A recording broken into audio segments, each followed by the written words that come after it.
some new video tonight of some terrifying moments for a local family when their toddler was abducted in the Fair Oaks Mall. It's a story News 4 told you about last week.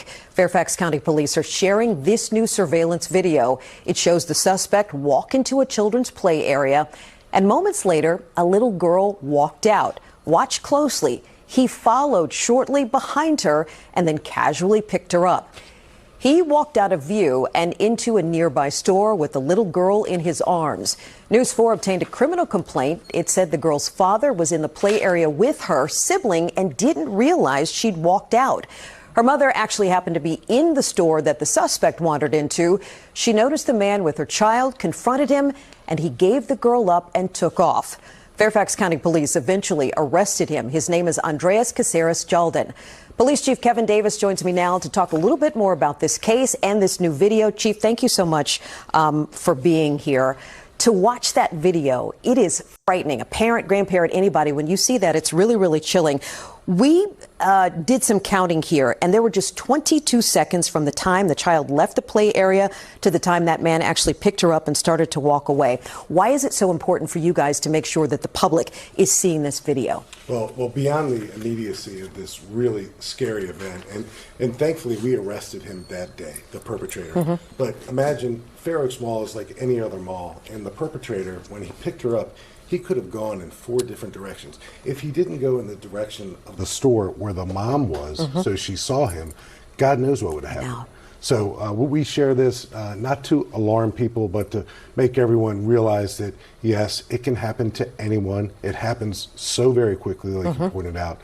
And we were glad to take advantage of our real-time crime center in a very real way to catch this person the very same day, and he remains incarcerated with no bond. Thank goodness you guys caught him quickly. No, last week we reported the suspect left the mall in a stolen car. Your officers arrested him then in an extended hotel where he was staying. We know that cameras were very critical to this. What happened in that time between when the abduction happened and when you guys actually arrested him? So our bad guy arrives to the mall in a stolen car. Mm-hmm. Our cameras that are now so easily integrated these days, and they fall under the umbrella of our real-time crime center. We have cameras picking up the stolen car, and we know which direction it heads, and we know which direction other cameras are also located. So we're following the stolen car, and we also have footage of the abductor, and we make a still photograph of that footage.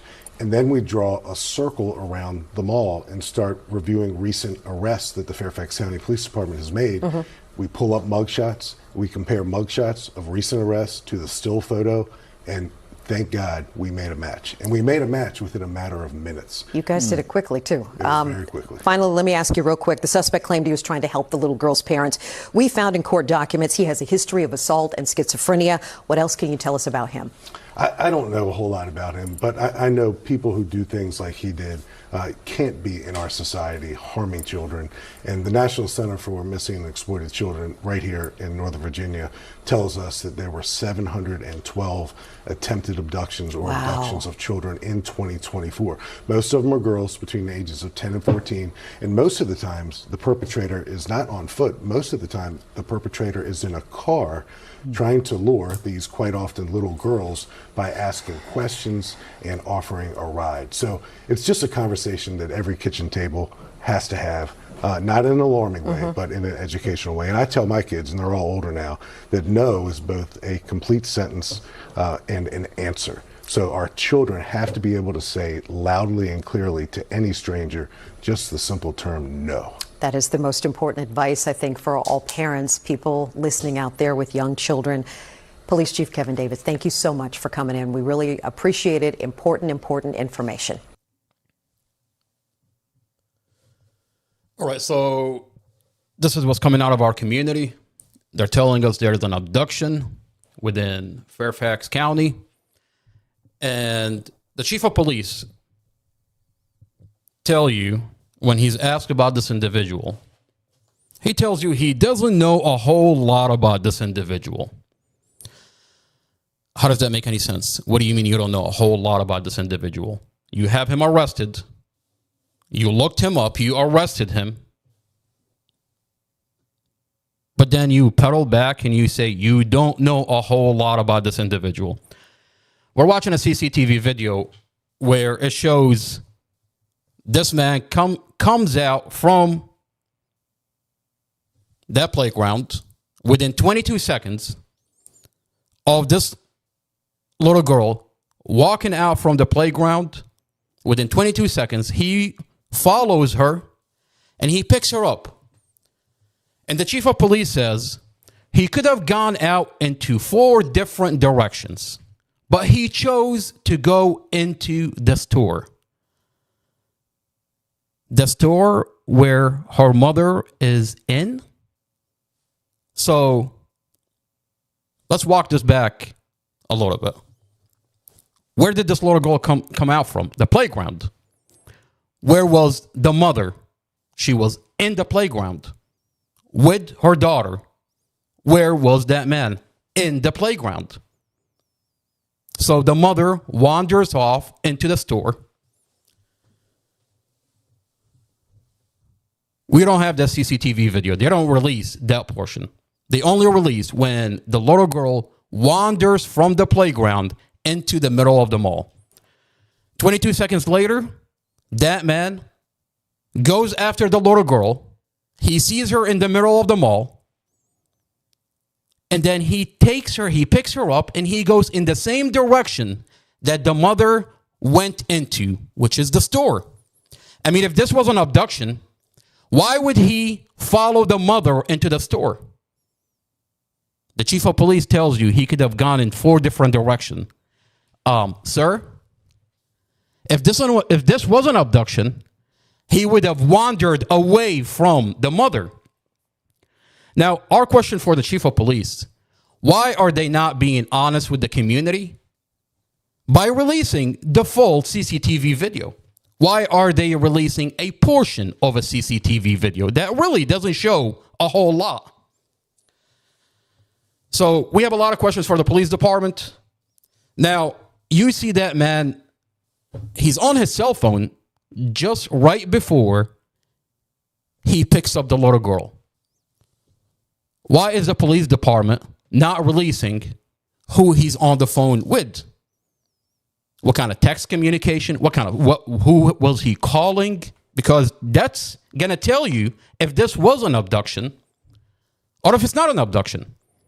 You can tell a whole lot what was happening right before he picked up this little girl. But the police department keeps that hidden. They don't tell us.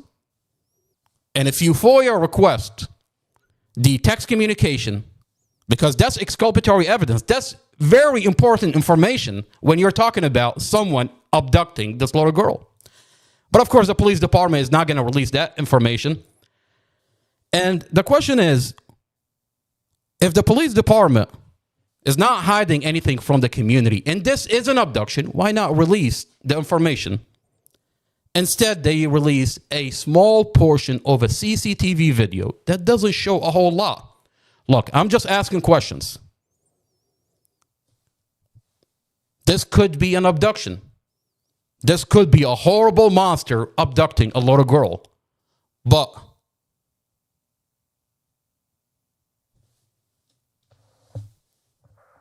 I think it's fair to say that we can ask questions. Because anybody could be charged with an abduction. I mean, you're walking into a mall and you see a mother wanders off into a store, and next thing you know, you think the mother is going to come right back, but then the little girl wanders off into the mall. And you do what every decent human being does. You try to make sure that this little girl is not being abducted, so you pick her up and you take her to her mother. Next thing you know, you're all over national television being charged with an abduction. We should be able to get the CCTV video. But if the police department is not releasing it here. Now, when you find out that the chief of police tell you, I don't know a whole lot about this individual, something is off. Our local paper covered this incident. So let's go over to Inside Nova. Our local paper is Inside Nova. So let's type Inside Nova and let's see what Inside Nova is talking about.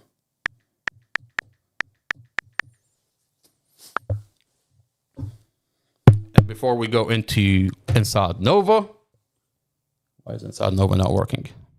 Should be working.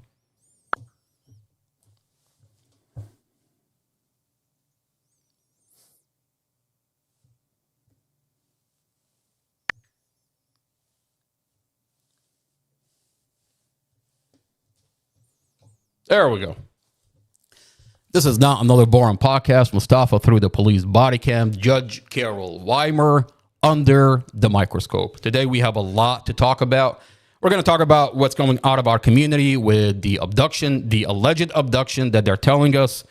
A man abducted a little girl inside the mall in the middle of the day. And then we're going to talk about the prosecution's star witness, Jason Nance. This is Jason Nance.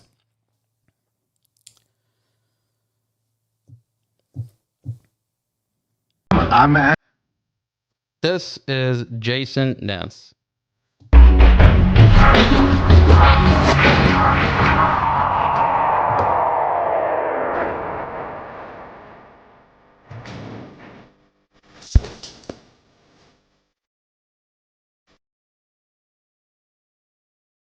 Jason Nance is the star witness in the Mustafa Al-Jazari case. Mustafa Al-Jazari was denied bond because of Jason Nance. The prosecutor tell you that Mustafa gave Jason Nance a brain injury. That Mustafa crashed a vehicle and gave this man a brain injury. That's what she tells the judge. Now, this is who we're going to talk about. We're going to talk about Jason Nance. We're going to talk about how the prosecutor used this man. And the question is, did the prosecutor lie about Mustafa? Did her police officer falsify Jason Nance's statement? This is what our podcast is going to be about. And Mustafa sits in a county jail for over 2.5 years because prosecutor Sarah Sammy used this man, falsified his statements, told the judge that Mustafa gave this man a brain injury. And Mustafa was denied bond. Now, the prosecutor, Commonwealth Amy Ashworth, refused to put Mustafa's evidence on the record. Is terrified to take Mustafa to trial. And Mustafa sits in a county jail over 2.5 years without a trial. His evidence is not on the record, and he sits without a trial. The prosecutor is terrified to take Mustafa to trial. So he sits in a county jail without a trial. And his bond is denied because you have prosecutor Sarah Sammy who falsifies Jason Nance's statements and tells the judge that Mustafa gave him a brain injury. That Mustafa crashed a car and gave him a brain injury. So we're going to go over the police reports. We're going to take a dive into and listen to what prosecutor Sarah Sammy says in court. And then we're going to hear from Jason Nance himself. Before we do that, before we dive into the Mustafa Al-Jazari case, let's go to our local paper and find out what is happening around our county. I mean, they're telling us there is an abduction in our community in the middle of the day. And they have it on CCTV video that a man abducted. So we're going to go over to public safety. This is our local paper. Our local paper is Inside Nova. There we go. There we go. This is an article. The headline reads, Fairfax suspect charged in toddler's abduction had lengthy criminal history. All right. So this man has a criminal history, and now he's abducting a toddler in the middle of the day, in the middle of the mall. And the police department released a CCTV video. Now we're going to go into that CCTV video, and we're going to see what is going on in that video and what is the police department telling us. Now, the article reads, a man charged with abducting a toddler from Fair Oaks Mall. Fair Oaks Mall is just around the corner. Last month had a long criminal history in Fairfax County and was released from custody days before the incident. According to court records and state officials, police say Andreas Caceres Jaden, 26-year-old, picked up a 3-year-old girl who had wandered from a play area inside the mall on July 18. The child's mother spotted him with her daughter in a nearby store, confronted him, and got the girl back. The suspect fled but was arrested hours later at a hotel in Chantilly. A stolen vehicle was found at the scene. Now, the video shows exactly that. It shows that a toddler wanders off from the playground.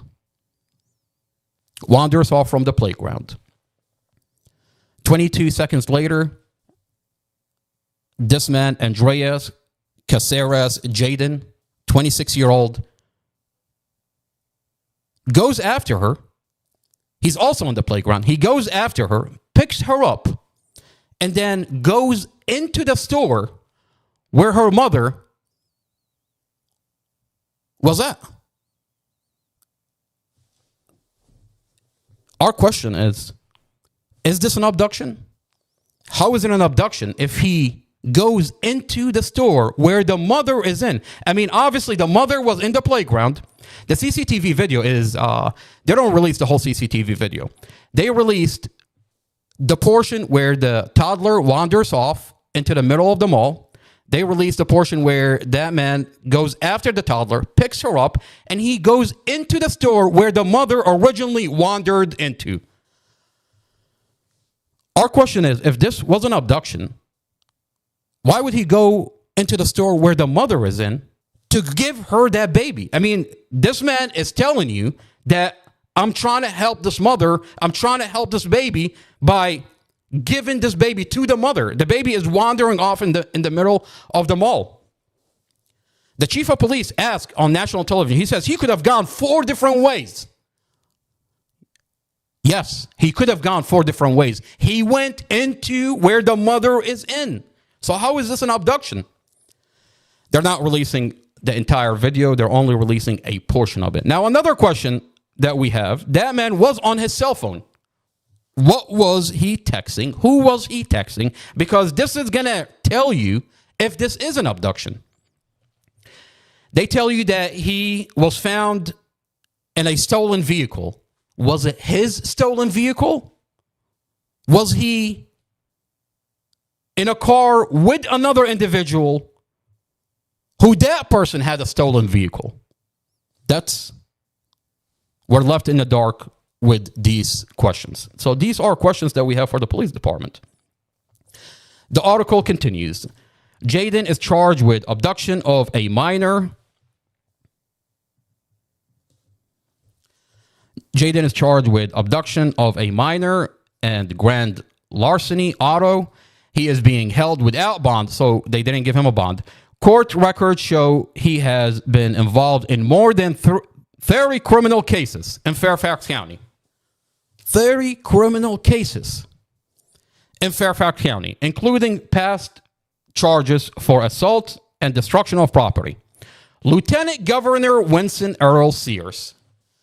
All right, so Lieutenant Governor Sears puts in and chimes in on the situation. You know, I'll tell you something funny about Lieutenant Governor Sears.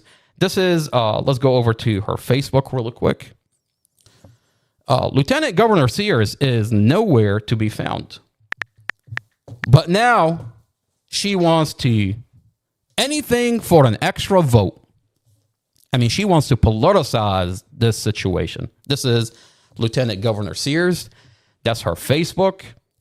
Lieutenant Governor Sears, when we talked to her about the Mustafa Al-Jazari case, she's nowhere to be found. She doesn't reply with an email. She doesn't look into what is coming out of her county. Lieutenant Governor Sears, when we talked to her about the Tatiana David, she's nowhere to be found. You have police on a body cam, on a live, a black girl Literally, on a video, on a police body cam, you see Prince William County Police Department and Virginia State Police drag Tatiana David after they put 50 bullets into her body. So they unalive her, they riddled her body with bullets, and then they drag her out of the car. They told the news that they found her outside the car. But here we have a body cam where Tatiana David is being dragged out of that vehicle. Let's watch the CCTV video of Tatiana David. This is what they said on the news. An update now. The New York woman found dead in Northern Virginia after she was abducted. Police say they found the body of Tatiana David Wednesday night beside the SUV believed to have been used to kidnap her along I-95 in Quantico. Did you hear what they said on the news? Police say they found her body outside the vehicle. And they're saying her boyfriend, the father of her baby, of her 5-year-old baby, is the one that they're saying that's the one who unalived her. But the police found her outside the vehicle. Now, we've reached out to Lieutenant Governor Sears. Lieutenant Sears is nowhere to be found. We gave Lieutenant Governor Sears the body cam of Tatiana David. This is a leaked body cam where it shows that police put 50 bullets into that vehicle, unalived Tatiana David, and are seen on body cam dragging her unalived body from the vehicle, dragging her away from the vehicle, only to say, we found her outside the vehicle. Now, this is a leaked body cam. This is a sealed body cam. Commonwealth Amy Ashworth went to Judge Carol Weimer. Is it Judge Carol Weimer? Went to a judge, and she sealed off this body cam. She doesn't want this community to find out that the police unalived Tatiana David. That the police are dragging her body from inside the vehicle, away from the vehicle, only to say they found her outside. This is a cover-up. Commonwealth Amy Ashworth is covering up for Prince William County Police Department and Virginia State Police, who clearly unalived this girl, who clearly engaged in a cover-up. When they go on national television and say, we found her outside the vehicle, this is a cover-up. Now, you expect that Lieutenant Governor Sears is going to, once she sees this body cam, she's going to get to the bottom of it. I mean, Lieutenant Governor Sears used to be a Marine. We have a black lieutenant governor who used to be a Marine, who now wants to be a governor and is campaigning to be your governor. And then we take a body cam of Tatiana David. Tatiana David was a service member. She served our country for 5 years. Lieutenant Governor Sears. Does Lieutenant Governor Sears cares about Tatiana David? She's nowhere to be found. This is a black girl who on body cam is unalived by the police. This is a body cam that's sealed from the community. And now Lieutenant Governor Sears has this body cam on her desk. Governor Sears is nowhere to be found. And you want to tell me that this governor cares about you? The next time you vote for Governor Lieutenant Sears, think about Tatiana David being dragged out of her vehicle, the service member being dragged out of her vehicle, and Lieutenant Governor Sears looking the other way. She wants your votes. The question is, does this lieutenant governor care about our community? Does Governor Sears, Lieutenant Governor Sears, care about our community? I tell you, she doesn't care. But the only time you'll see her care is if it's going to get her an extra vote. The abduction that everybody's talking about, The reason that Lieutenant Governor Sears is all over national television, the reason that Lieutenant Governor Sears is all over television is because this is an illegal immigrant, and now he's being charged with an abduction. Lieutenant Governor Sears wants to weaponize this situation so she can tell you, vote for me. I'm hard on illegal immigrants. She doesn't care about an abduction. She doesn't care about what goes on in our community. All she cares about, and anything that will get her an extra vote. Lieutenant Governor Sears will chime in on the situation. But if it's not, I promise you, she is nowhere to be found. Here is a body cam where Tatiana David is being dragged out of her vehicle, and Lieutenant Governor Sears is nowhere to be found. My hands are fucked. They're cut by glass. Switch. Here, lift that seat. Get her out here. Get her out and get her right down here. This body cam is on Lieutenant Governor's desk, and Lieutenant Governor Sears pretends it doesn't exist. Can't get her out. Okay. The legs are rammed up in there. Grab her arm. Can you move the seat up? Okay. I got the arm ready. This is it. There's no one on scene, but we have two other people that need rescue. One gunshot window, they're trying to figure out the rest. Okay, copy. Now here's You're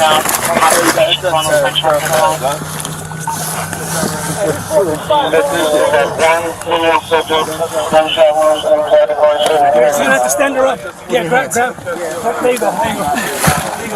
Watch out, watch out, watch out. Hey, help him, pull her. Flip her over, flip her over.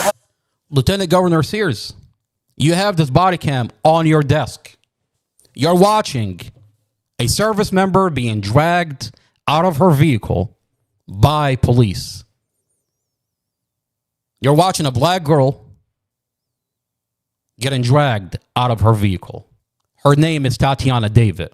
The next time you're out and about asking this community to vote you into being a governor, you might want to think about Tatiana David. Tatiana David have a 5-year-old baby. That 5-year-old baby is growing without a mother. Don't tell me you care about this community when you have this body cam on your desk and you're nowhere to be found. Tatiana David is being dragged out of her vehicle and then dragged away from the vehicle. At this point, Tatiana David has 15 AR-15 bullet holes. The police riddled her vehicle with bullets. Grab the back of her head. I got a leg. They're dragging her away from the vehicle, only to say they found her outside the vehicle. Then you see police officers standing there. They're all talking. You can see them clearly laughing with each other about what just happened. Now, I take you back. Good job, guys. Thank you for your help, right? I appreciate it, man. Thanks, boss. I got the blood for First Sergeant Moore. You know who I've been Weller. Lieutenant Weller Correa. Hey, what's your name? Jensen. He's brand new. This is the definition of a cover-up. There, you've got the supervisor collecting names, putting on the list, making sure no one talks, and briefing each other that no one's going to talk. And then the Commonwealth attorney goes to a judge and seals off the body cam. And to this day, this body cam is sealed. Now, what did they say on the news? That they found her outside the car. An update now. The New York woman found dead in Northern Virginia after she was abducted. Police say they found the body of Tatiana David Wednesday night beside the SUV believed to have been used to kidnap her along I-95 in Beside the SUV. We just watched the body cam where she's being dragged out of that vehicle. Governor Sears is nowhere to be found, but she's all over our local paper. Our local paper tells you that Lieutenant Governor Sears, Lieutenant Governor Winston Earl Sears posted on social media that Jaden had 43 prior charges, including attempted murder, and was released without bail before the abduction attempt. Has her post called attention to what she described as a breakdown in the system? Ma'am, the only breakdown in the system is you. When you choose and pick what you shed light on and pretend is not happening in our community. When it comes to Tatiana David, you're nowhere to be found. When it comes to Mustafa Al-Jazari and the police department falsify his whole entire case, you're nowhere to be found. But you're here in our local paper. Republican congressional candidate Stuart Whitson, who is running in Virginia 11th District against Democrat James Walkshaw, referenced the case in its social media post on Wednesday, criticizing local policies.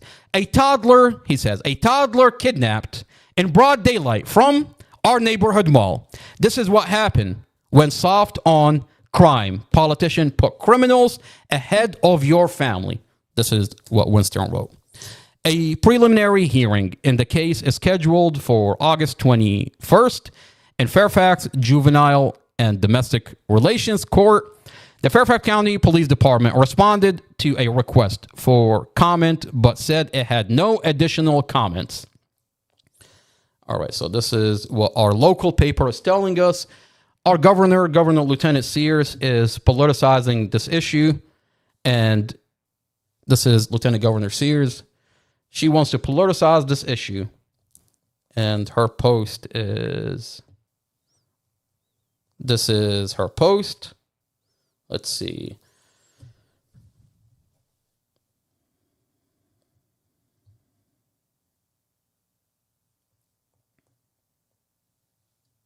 Let's go back to her page. Let's see what Winston Sears had to say about the alleged abduction in our community. All right. Winston Sears says, since liberals, prosecutors won't do their job, we're doing ours. Our administration is taking action to protect Virginia families because keep our kids safe is not up for debate. Lieutenant Governor Sears wants to tell you this is an illegal immigrant. And because he's an illegal immigrant, look at what these criminals are doing. Look, ma'am. We're all on the same page. We want a secure border. If they're criminals, get them out of this country. Deport them. We don't want them here. But if they're not criminals and they're here, don't beat up on vulnerable people. According to you, every illegal is a criminal, regardless whether they have a criminal background or not. And you want to use this and say, look, all immigrants are monsters. That's what you're running on. That's what you're doing. And the only reason you chime in this conversation is because you want to go out there and say, I'm deporting these illegals. Look at what this immigrant is doing. All immigrants are monsters. That's what you want to say, right? But when we show you cases coming out of our county, you're nowhere to be found. When we tell you about the falsified police reports of Mustafa Al-Jazari, an American citizen, you're nowhere to be found. When we tell you about Tatiana David, unalived on a body cam by police, dragged out of her vehicle, you're nowhere to be found. Wait a minute. Were you not a service member? Were you not a Marine? Do you not care that Tatiana David is a service member that served this country for 5 years? Well, you have on your desk her body cam that she's unalived by the police. And our Commonwealth attorney seals and cover up for the police that engaged in this police misconduct. But you don't care. The next time you vote for Governor Sears, remember that Governor Sears does not care about this community. Where is she in the falsified case of Mustafa Al-Jazari? Where is she in the unaliving the body cam of Tatiana David getting dragged out of her vehicle by Virginia State Police and Prince William County Police? The next time you decide to give her your vote, remember what's coming out of our community. Really quick, before we dive into what we want to talk about in the Mustafa Al-Jazari case, our question for the police department is the CCTV video that's coming out of the alleged abduction in our mall. We need the full CCTV video released out to the community. This doesn't really show anything. It shows a toddler wander from the playground area. The man follows him 22 seconds from the playground area. And it looks like this man he saw his mother wander off into the mall. He goes after the baby, picks him up, doing what everybody normally does to make sure that this baby is okay. And he goes into the mall. He didn't go in any other direction. He goes after the mother, hands her the baby. If the police department has nothing to hide, they should have released the full CCTV video, not a short portion that doesn't really show anything. Release what is being said on his cell phone. He was on his shows that he's on his cell phone. He's texting somebody. The vehicle that is stolen, is it his vehicle? Is it someone else's vehicle that he's taken a ride with?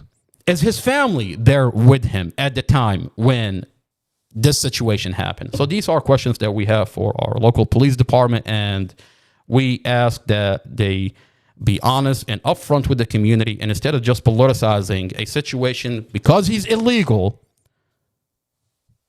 they can think they can do whatever they want. Enough about that subject. Let's dive into the Mustafa Al-Jazari case. And today we want to talk about Jason Nance. This is Jason Nance.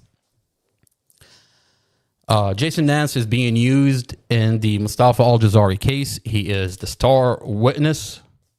Mustafa is denied bond because of Jason Nance. 2.5 years. Mustafa sits in a county jail without a bond because the prosecutor tells the judge that Mustafa crashed a vehicle and gave Jason Nance a brain injury. Now, the prosecutor in court is reading off a police report. And you ask yourself, who is this police report written by? And when you find out that this police report is written by no one other than Robert Drum himself, the same investigator that falsified Mustafa's statements. And we're finding out that Robert Drum not only falsified Mustafa's statements, he falsified the star witness statement. Let's go over to NBC4 and hear what Julie Carey is talking about with Mustafa's falsified police report.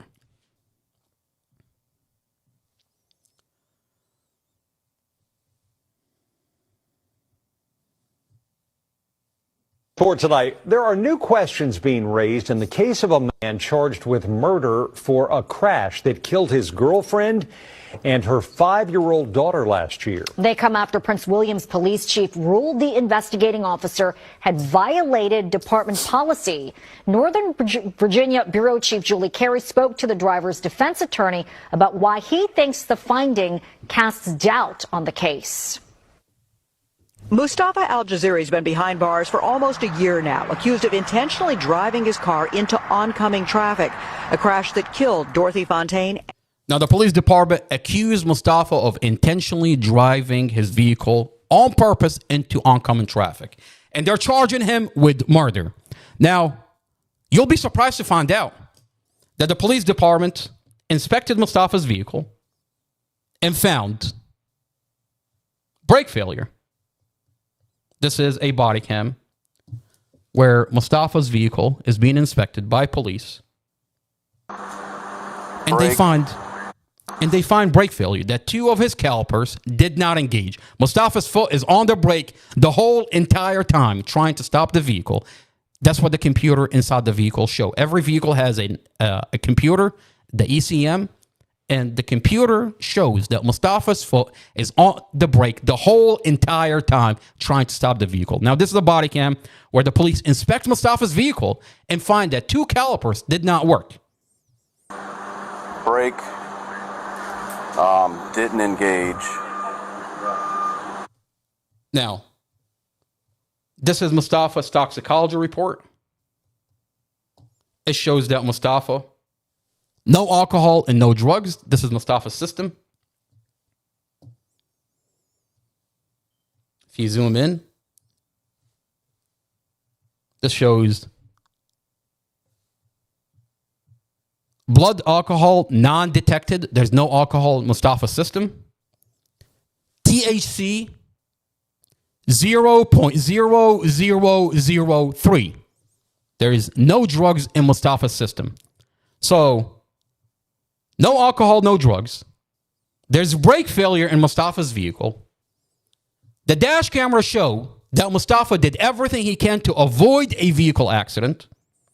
The computer inside the vehicle showed that Mustafa was not speeding. He's not driving reckless. He's driving normal. He's driving speed limit. So he's not speeding. No alcohol, no drugs. Mustafa's foot is on the brake the whole entire time, and there's brake failure. But yet, the police department is charging him with murder. Let's go back to what Julie Carey is talking about.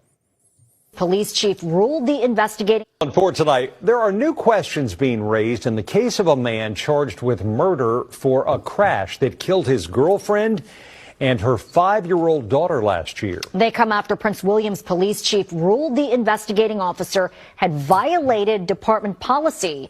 Northern Virginia Bureau Chief Julie Carey spoke to the driver's defense attorney about why he thinks the finding casts doubt on the case. Mustafa Al-Jazeera has been behind bars for almost a year now, accused of intentionally driving his car into oncoming traffic, a crash that killed Dorothy Fontaine and her 5-year-old daughter, Empress. Initially charged with manslaughter, the charges were later upgraded to second-degree murder. The charges were upgraded because we gave Internal Affairs evidence that this investigator falsified Mustafa's statements. What does that mean? What did he do that he falsified Mustafa's statement? At the time when he talked to Mustafa over the phone, Mustafa's brother, Muhammad, had recorded the phone call conversation. This investigator, in his police report, wrote that, Mustafa, you told me you were arguing inside the vehicle. So he falsified. Mustafa never said that. There's a recording that we submitted to Internal Affairs that this investigator falsified the foundation of this case. The dash cameras show there is no argument inside the vehicle. As a matter of fact, the Commonwealth attorney is so terrified from this dash camera that she sealed it off from the community. No one is allowed to watch what went on inside the vehicle. Mustafa had a dash camera inside his vehicle. And when you find out why this prosecutor is terrified, when you watch this dash camera that we stole from the Commonwealth attorney, I've leaked it on the internet, you see that Mustafa and Dorothy are passing back and forth a cigarette 6 times. But they want to tell you they're arguing inside the vehicle? I mean, at one point, when Mustafa and Dorothy, when Mustafa passes the cigarette to Dorothy, Dorothy feels Mustafa's fingers as she takes a cigarette from him. That's how much Dorothy loved Mustafa. It shows there is no argument inside the vehicle. And the Commonwealth attorney wants to tell you Mustafa said he was arguing inside the vehicle. Well, she's going off the police report that's falsified by investigator Robert Drum. And she's so terrified from this dash camera because when you watch this dash camera, you clearly see there is no argument inside the vehicle. So she seals it off from the community. But unfortunately for her, we have it. We've leaked it on the internet. Julie Carey on NBC4 talks about that we went to internal affairs, and the minute, within 5 days of internal affairs contacting the Commonwealth attorney and telling her, hey, Commonwealth Amy Ashworth, your investigator falsified the police reports. The family has a recording of the conversation. Commonwealth Amy Ashworth retaliates, and she upgrades the charger from DUI manslaughter to murder. Wait a minute. Why was Mustafa charged with DUI manslaughter if his blood work show no alcohol and no drugs? That's another question. Your blood work show no alcohol, no drugs? The investigators falsify the warrant, falsify the charge you with DUI anyway? And the minute you have proof that this investigator falsified the statements, the Commonwealth attorney retaliates and upgrades it to murder. Let's watch what Mustafa's defense attorney at the time. This is Mustafa's defense attorney at the time. And what he told us was going to happen. He said, if you go to the Commonwealth attorney, if you go to internal affairs, and you give them evidence that the investigator falsified the reports, the Commonwealth attorney is going to retaliate. And she's going to protect her cop at all costs. She's going to protect her police officer. I mean, at the time, I could not comprehend. And it was really difficult for me understanding what this lawyer is talking about. I mean, it's one thing when the police officer is corrupt. It's one thing when the police officer falsifies a police report. I could never comprehend that the Commonwealth attorney is going to be just as corrupt. I mean, I could never comprehend that at the time. And I'm sitting there while he's telling me that she's going to protect her cop. Let's listen to what Casey Stevens, the defense attorney at the time, had to say. I keep going back. He's the lead investigator. And then he wrote that Mustafa stated that I argued with her in the vehicle. I think this is a big deal. It is a big deal. But for us not to complain and not to bring... What does a complaint do, though? We need the prosecutor to be aware that this report is falsified. Whether intentional or not intentional, this report does not reflect what Mustafa said. And she's aware of it. Because that's what we argued before. She's aware of it, and... That the recording that was made, y'all's recording, is different. We're going to complain about it. I want to complain about the investigator. If he's been doing it for 30 years, and he's been doing it for a while. 20, a while, okay? If he's gonna do that to Mustafa, how many other people have you done this to and you got away with it?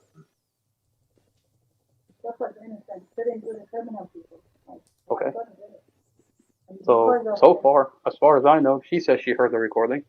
Well, if the investigator is not doing, if the prosecutor is not doing anything about it, and no one is doing anything about it, I want to file a formal complaint.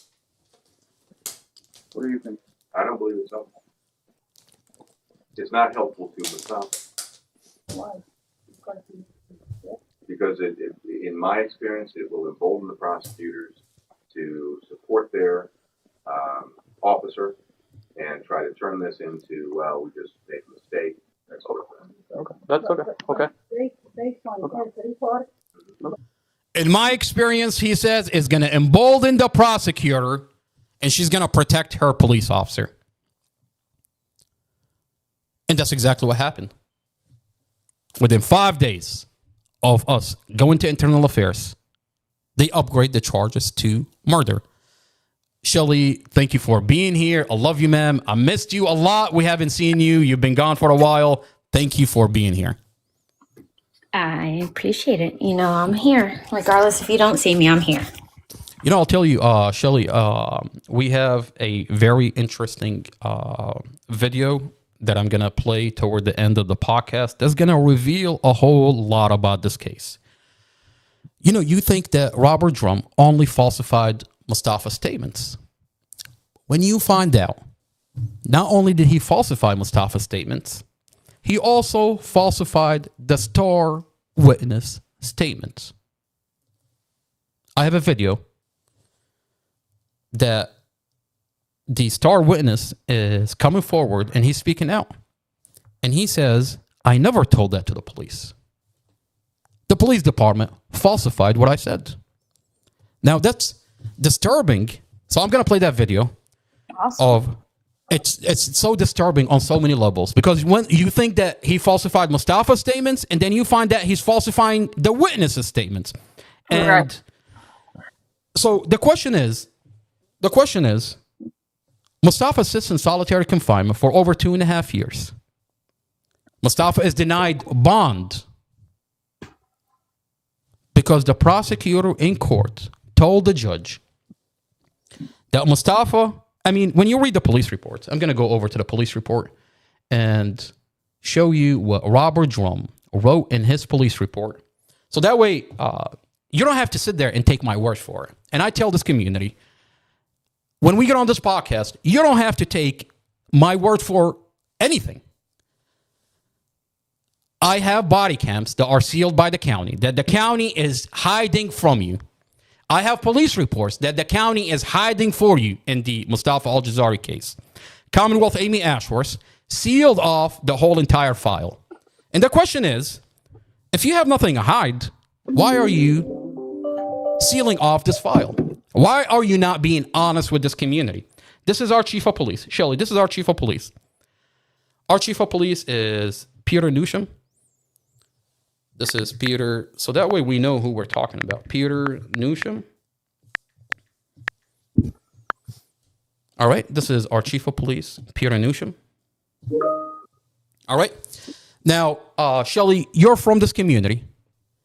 Now, you're from this county.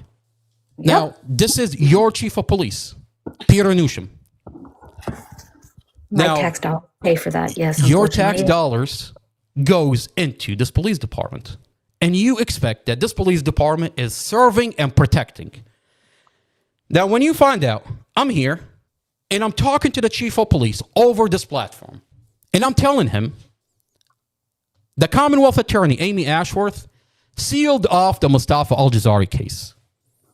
What that means, Shelly, you being from this community, you cannot put in a FOIA request into the Mustafa Al-Jazari case. So you're left with whatever the county tells you. The FOIA is Freedom of Information Act, a FOIA. Everybody knows what a FOIA is. And when you put in a FOIA, if you're from Virginia, the police department has to give you the body cams, has to give you documents, has to give you everything in the file. But in this case, the Commonwealth Attorney, Amy Ashworth, sealed it off. So you can't get a FOIA. Now, don't you find it disturbing that on this platform, I go on here and I pull up the picture of the chief of police, Peter Newsham, and I'm telling him, Chief of Police Peter Newsham, the file, I have the file. The way I got the file, with the help of some individuals within your police department, I managed to access the secure server for the police department. The secure service for the police department is evidence.com. Now, don't you find it a problem that I'm here on the internet, on this platform, regardless of how you feel about the Mustafa Al-Jazari case, I've accessed this server, sensitive files, and apparently I don't just have Mustafa's file, I have other files of police misconduct in this community that the police department engaged in, regardless of how you feel about the files that I have. Don't you think it's odd that the chief of police, with that level of breach into the police department, into your police department, that I'm willy-nilly accessing this police department and I'm leaking these files, and the chief of police is nowhere to be found? Don't you find that odd? Yeah. I mean, You would think he would protect his reports and everything. You think the I police... I believe that's part of his job description. The question is, why am I not in handcuffs? That's a good question, right? I mean, regardless of how you feel, about the files, the Mustafa Al-Jazari file, and other files that I'm leaking, why is the chief of police allowing me to willy-nilly access his police department secured server? Now, this is their Facebook. I've yet to see them tell this community there is a giant breach within our police department. This is their Facebook. They post regularly on their Facebook. And I'm not seeing a post that there is a leak, a breach. They also actively, respond to comments on posts too. So, all right. So we have the file, and the chief of police, our chief of police, he's Shelly. You know what an ostrich is, right? Yeah. Those birds that put their hand in the sand, pretend nothing is happening. I mean, Shelly, he looks like an ostrich. Let me pull up what an ostrich looks like. All right. We're going to have fun with this one. All right.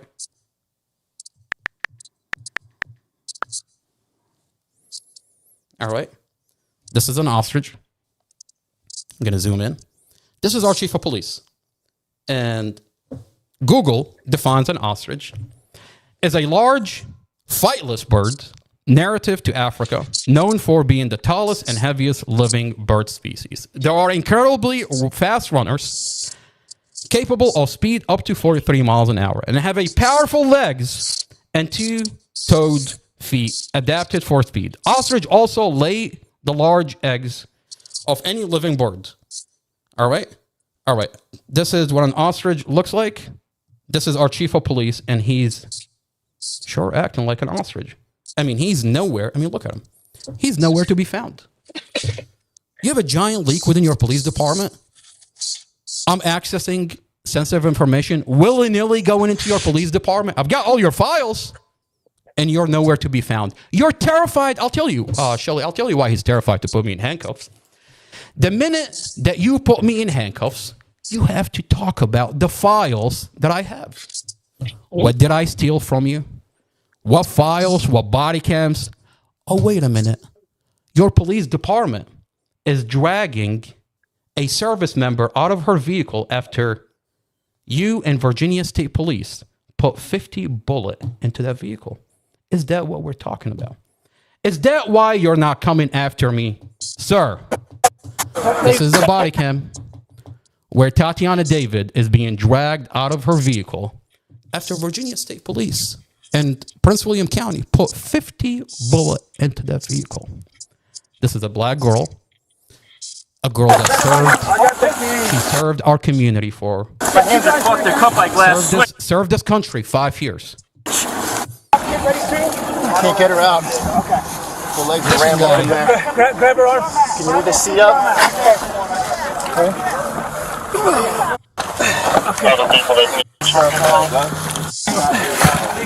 Watch out, watch out, watch out. Got it. Hey, help him up. There you go. Flip her over. Tatiana David is dragged out of her vehicle after they unalived her. That's why you have the chief of police terrified to come after me and addressed the giant leak within his police department. Now, let me add to that. Yes, ma'am. And to top that, there are police officers that I have even made the comment that you have access to evidence.com.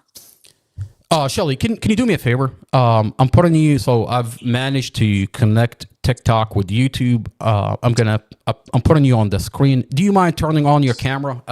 This is a really important conversation, and it's an open conversation with the community. I mean, I like to find out why the chief of police is willy-nilly allowing me to access his secured server, and he's nowhere to be found. I'm here on this platform. And I mean, what you're telling me is very disturbing. You said that you're also reaching out to other fellow police officers. Can you say that one more time? What are you talking about?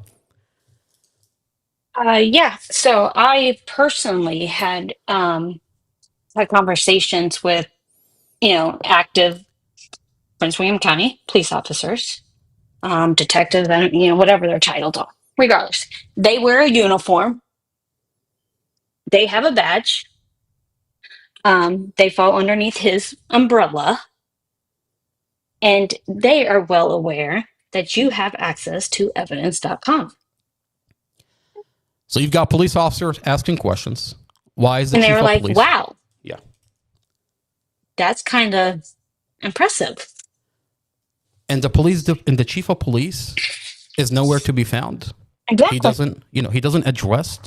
I mean, and the conversation is, regardless of how you feel about the Mustafa Al-Jazari case, regardless of how you feel about the Tatiana David case, regardless of how you feel about any file that I'm releasing, that's not the question here.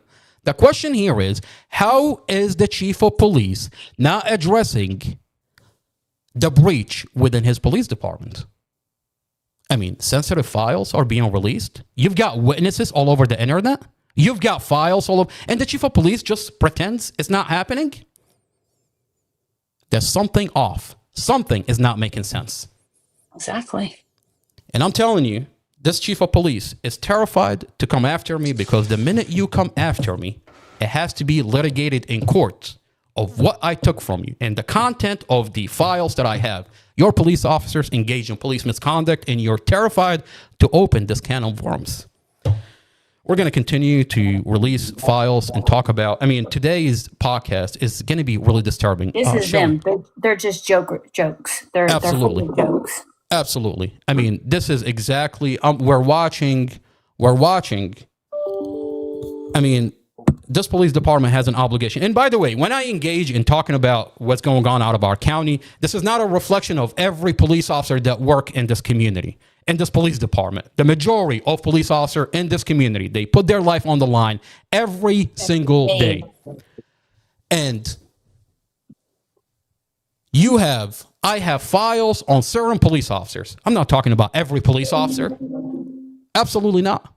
I tell you, I have files against certain police officers that engage in police misconduct. I'm telling you that the chief of police is corrupt, and he's allowing a vacuum of corruption. He's allowing this police department, he's allowing certain police officers to engage in police misconduct. I mean, isn't this the chief of police that retired out of D.C., and then this community protested that we have him here in our community? Why are we stuck with the chief of police that's okay with corruption? I mean, you have files of police officers engaging in misconduct, and this chief of police is nowhere to be found?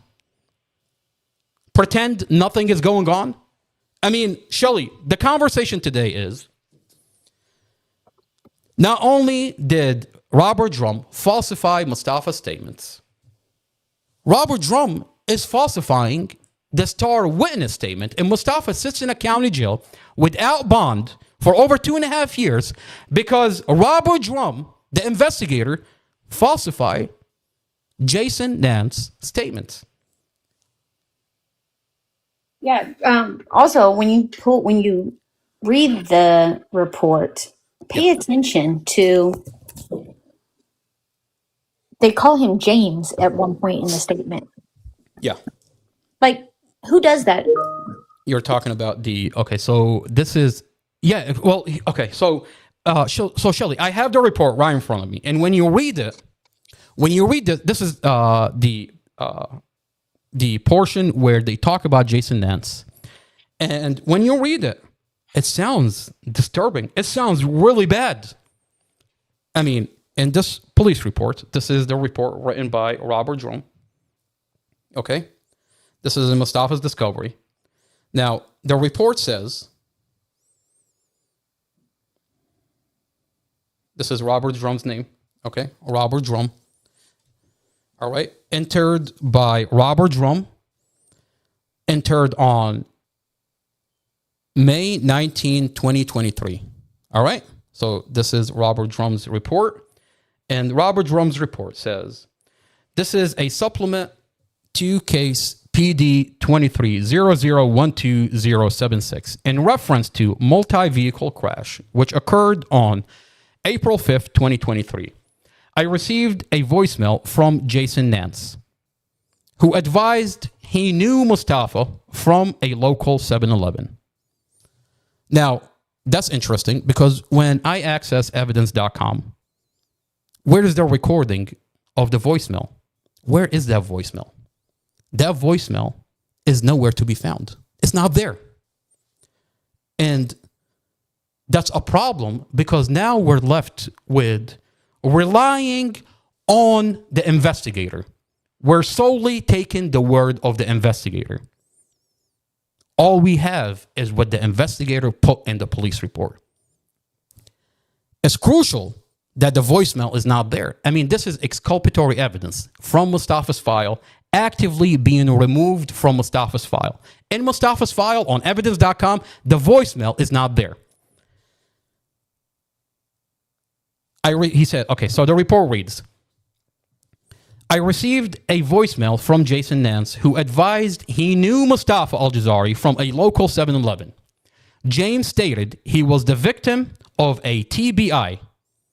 TBI is what? Traumatic brain injury.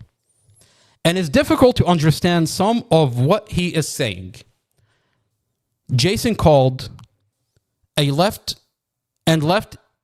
a message stating he wanted to give his history with Mustafa, driving unsafe, and him inside the vehicle.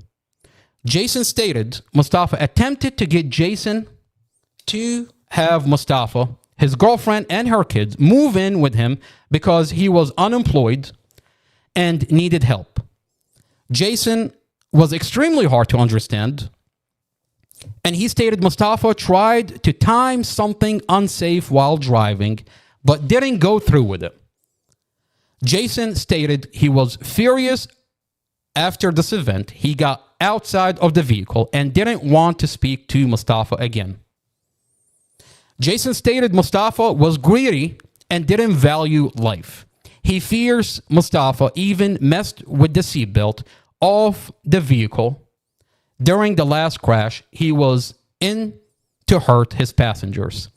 I asked James if he was better with explaining himself on paper than speaking over the telephone. Jason said he would try to write down his thoughts and send me an email. I sent Jason my name and email address, advised him to take his time and let me know if he needed anything else to give me a call. That email is not in the file. The email that Robert Drum is talking about, that Jason Nance is sending him, that email is not in evidence.com. That email is not in Mustafa's file. The voicemail is not in Mustafa's file. So the question is, why are they missing from Mustafa's file? Now, when they're missing, what we're left with is Robert Drum's statements. Are we talking about the same Robert Drum that falsified Mustafa's police reports? Wait a minute. This Robert Drum is all over NBC4. He falsified Mustafa's statements. Now, I want to go over to NBC4 to drive the point home of who we're talking about. We're talking about Robert Drum, the main investigator, is taking statements from Jason Nance, and we don't have the voicemail.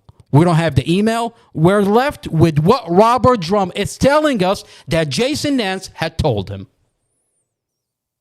And the problem here is we have evidence that Robert Drum falsified Jason's statements.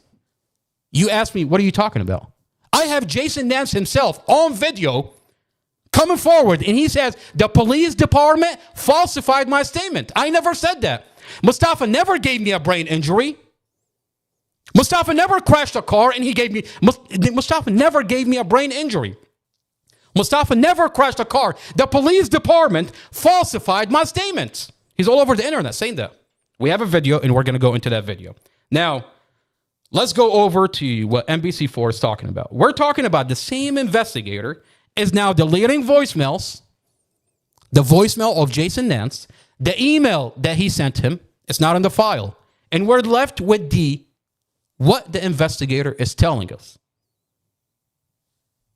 For tonight, there are new questions being raised in the case of a man charged with murder for a crash that killed his girlfriend and her 5-year-old daughter last year. They come after Prince William's police chief ruled the investigating officer had violated department policy. Northern Virginia Bureau Chief Julie Carey spoke to the driver's defense attorney about why he thinks the finding casts doubt on the case. Mustafa Al-Jaziri has been behind bars for almost a year now, accused of intentionally driving his car into oncoming traffic, a crash that killed Dorothy Fontaine and her 5-year-old daughter, Empress. Initially charged with manslaughter, the charges were later upgraded to second-degree murder. Al-Jaziri's family insists the crash was an accident. The defendant's brothers filed an internal affairs complaint with the Prince William County Police, alleging the investigating officer, quote, falsified a portion of his police report to say that the couple was arguing before the crash. Al-Jaziri's brother provided a taped version of a phone conversation that contradicted portions of the written police report. Last month, the Al-Jaziri family received this brief letter from Prince William Police Chief Peter Newsham reading, "The investigation revealed that Master Police Officer Drum violated department policy, therefore appropriate corrective action has been taken." Al-Jaziri hired a new defense attorney, Blake Weiner, who tells me he specializes in police misconduct cases. The police report talks about my client saying, "I know what happened." He didn't say that. The police report also says that they were arguing in the car. He didn't say that. These are not only these material facts and material misrepresentations, they're the foundation of the government's case. Okay, so Blake, why didn't you do a little bit more? How about that? I have that question for you. Shelley, we have a lot of questions for Blake. I mean, this is a can of worms. And these are valid questions. Like, we're not attacking Blake. We're not talking about, the community has questions for Blake about the Mustafa Al-Jazari case. I mean, so many questions. But, this is a conversation for another time.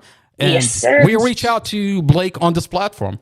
I mean, we would love to have him on this platform, ask him questions. What is going on? And what did you do for Mustafa? I mean, you were on Mustafa's case for over a year, and your job was to reconstruct the vehicle accident, hire an independent expert to reconstruct the vehicle accident on your watch that didn't happen, hire an independent expert to download the SD card, because in the file, we're finding out that Officer Zymus has the audio to the dash camera that the police department says it doesn't have audio. Right? The Commonwealth attorney came out and said this dash camera doesn't have audio, where the police department in the file says that this dash camera does have an audio. And the question is, Blake Weiner said, if I find out that the audio capability is turned on, if I find out, I'm going to hire an independent expert to go in and download the audio on the SD card. Well, you find out that Blake had this document. Let me show you. This is Officer Zymus with the police department. My name is Katie Zamis. I'm a detective in digital forensics on the Prince William County Police Department. So this is Officer Zamis, right? Okay. Well, Officer Zamis, in Mustafa's discovery, she put in this document. Officer Zamis says, although the last several videos recorded on the device did not appear to have sound, the sound record features on the device were turned on. Wait a minute. This is a very sophisticated dash camera. It's a Rexon dash camera. The audio capability is turned on. So why is the Commonwealth attorney telling us it doesn't have audio? Officer Zamis also says, which showed that the file did have an audio track. So wait a minute. This document was entered into Mustafa's file April 24, 2023. Blake entered Mustafa's case in December of 2023. in December of 2023. This document is in Mustafa's file since April of 2023. Why is he telling us that if I find out that the audio capability is on, I'm going to hire an independent expert to download the SD card and go into the metadata of the SD card and download the SD card, download the audio and all the content that the SD card has? I mean, is he leaving us in the dark? Is he playing around with us? Is he lying to us? Well, obviously, this document show that he had this document since April. So our question for Blake, and it's not to attack Blake, it's a very straightforward question. Why did you lie to us? Why did you lie to us and tell us that you didn't know that you had this document all along? So the question for Blake, why didn't you hire an independent expert to go in and download the audio that Officer Zamis clearly says they have? Blake didn't hire an independent expert for the SD card. Didn't reconstruct this vehicle accident. Didn't put the Google Nest videos that shows Mustafa loved his family. There are days and days of Google Nest videos inside the apartment that shows it's a beautiful relationship. Blake never put that on the record. And he wanted to rush Mustafa into trial. Mustafa, you're coming home. I don't need your evidence. What? You want to rush Mustafa? Didn't subpoena nobody. Didn't subpoena anybody? He was ready to go to trial. I remember asking the question to him. I don't understand. Shelly, you were there and you talked to Blake. October 31st. I mean, these are valid questions. You want to rush Mustafa into trial without his evidence? Like that it just doesn't make any sense. Now, these are valid questions that we have for Blake, and we reach out to Blake through this platform. You're welcome to be on this platform. We want you on this platform. We have valid questions for you. We're not attacking you. We're asking you valid questions. What went on in the Mustafa Al-Jazari case? Now, this is a conversation for another day.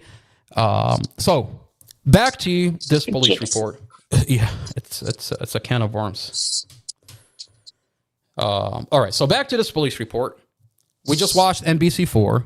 Julie Carey talks about that we have a letter from the police department admitting that the investigator Robert Drum violated department policy. There's an audio. This investigator falsified Mustafa's statements. Flat out falsified Mustafa's statement. We have an audio of the conversation, and this investigator put in his police report that Mustafa told him he was arguing inside the vehicle. Mustafa never said that. Now you have another report from this same investigator, Robert Drum, where he talks about that, and he says that Jason Nance told him. He says, I received a voicemail from Jason Nance that James stated, Jason, and then he called him James. Okay, all right, we have a problem here. Okay. I mean, this investigator is really, I don't know what to say about this investigator. I mean, he's so comfortable. The file is sealed. You can't verify this if it wasn't for me accessing this police department's chief of police all the way into his asshole and taking all his files. I mean, if I didn't have the files, we can't get to the bottom of what Robert Drum is doing here. Robert Drum says that Jason Stan said that Mustafa crashed a vehicle and gave him a brain injury. And conveniently, the voicemail is not in Mustafa's file. The email that he said Jason Nance sent him is not in Mustafa's file. So we're left with what the investigator is telling us. How convenient. All right. So in court, Mustafa had a bond hearing. And the prosecutor in court says this to the judge. Prosecutor Sarah Sammy tells judge that Mustafa, let's go over to the police, the audio of the prosecutor.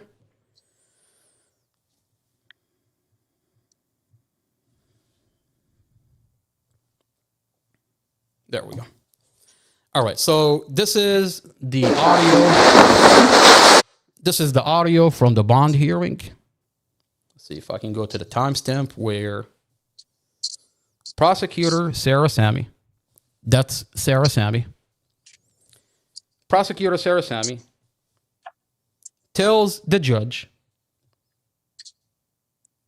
that Mustafa gave Jason Nance, that Mustafa crashed the vehicle and gave Jason Nance a brain injury. I mean, the judge was so horrified. Let's see if I can find it. It is...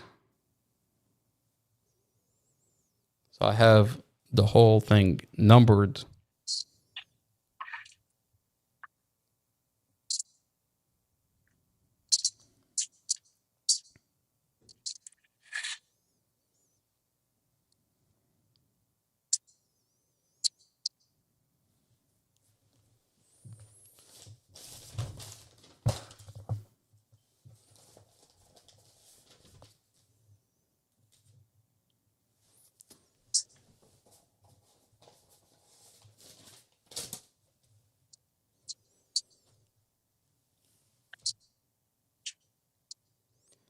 All right, so if you go on YouTube,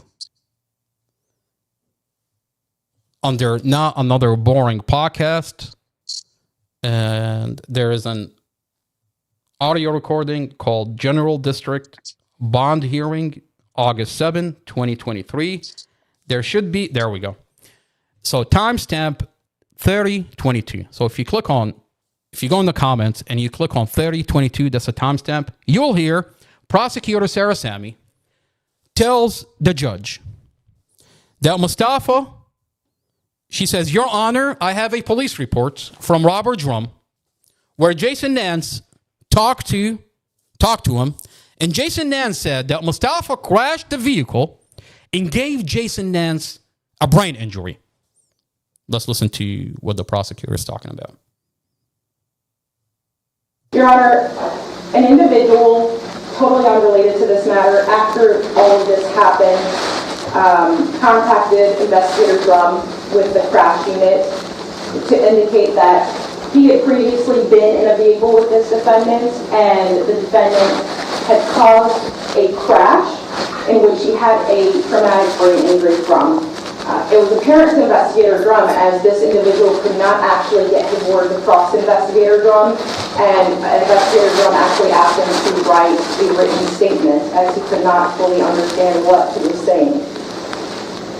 Your Honor, as part of the factors that the court has to consider is the nature and circumstances of the offense. Currently, the charges before the court are involuntary manslaughter. I understand the premise of involuntary manslaughter is that it's unintentional killing. And Your Honor is well aware that going forward, the Commonwealth can and may choose to upgrade charges or change charges in this matter. The nature and circumstances, Your Honor, we have a case where the defendant is driving a vehicle, jerks the vehicle to the... Notice what she says. She says, jerks the vehicle into oncoming traffic. The dash camera shows that Mustafa ends up in oncoming traffic. And we'll come back and we'll look at the body cam. The body cam showed that Mustafa takes a lane and he ends up, he hits the brake. There's brake failure. He couldn't stop the vehicle. He couldn't get back into traffic. There's a vehicle that blocks him. And he ends up in oncoming traffic.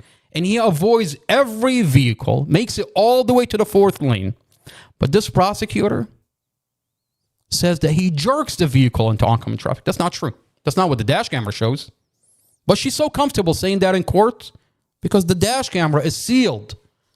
Unfortunately for her, we stole it and we've leaked it on the internet. Now the community can see what is happening inside the vehicle and how this prosecutor just lies about the whole entire thing.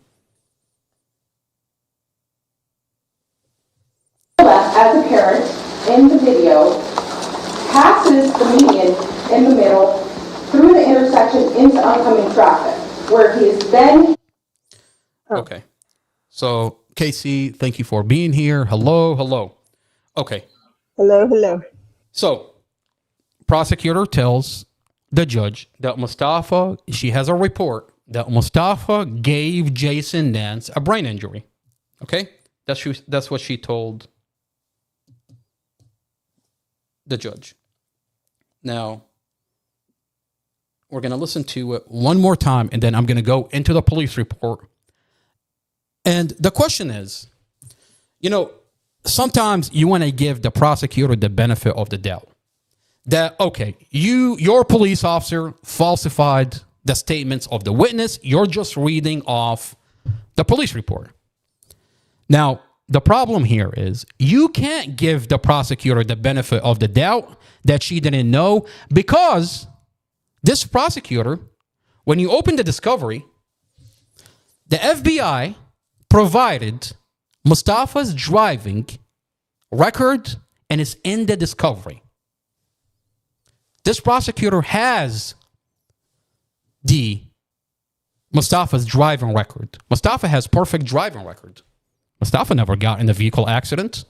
But here you have someone telling you that Mustafa crashed a vehicle. Wouldn't you think there is a incident report? I mean, this person is, according to a report, it says that he gave him a brain injury. So where is the hospital record? Where is the incident from the vehicle accident? It doesn't exist.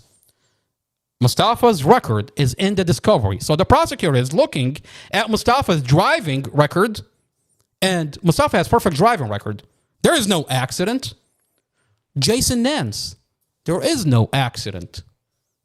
There is no accident report. There is no hospital record. So you can't say that the prosecutor Sarah Sammy, didn't know that this investigator is falsifying the statements, because she has the record that there is no accident and there is no hospital record. So,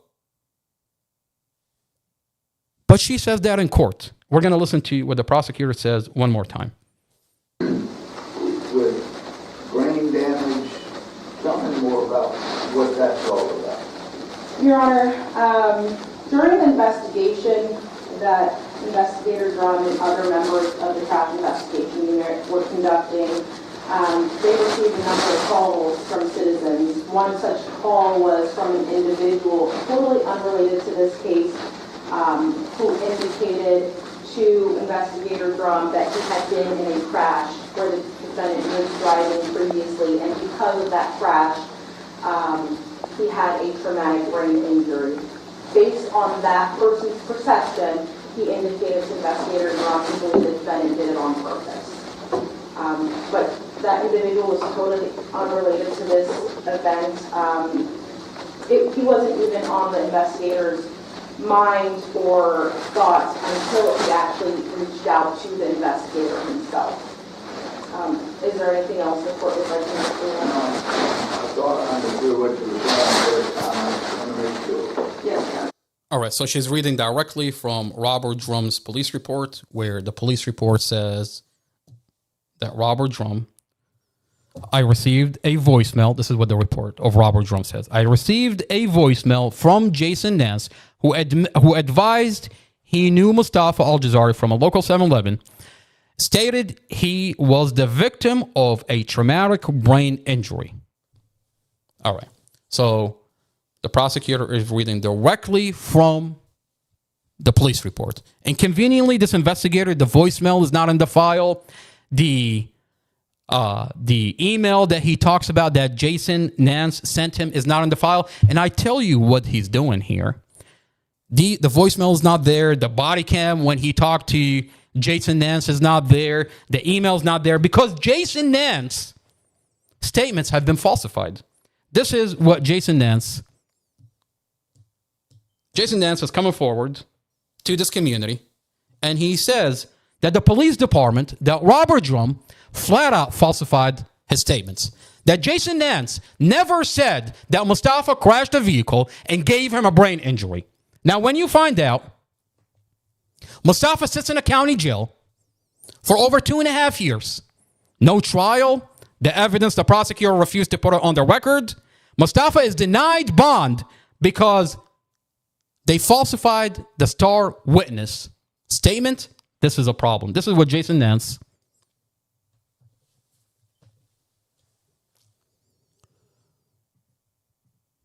Let's see if I can go over to exhibits. There we go.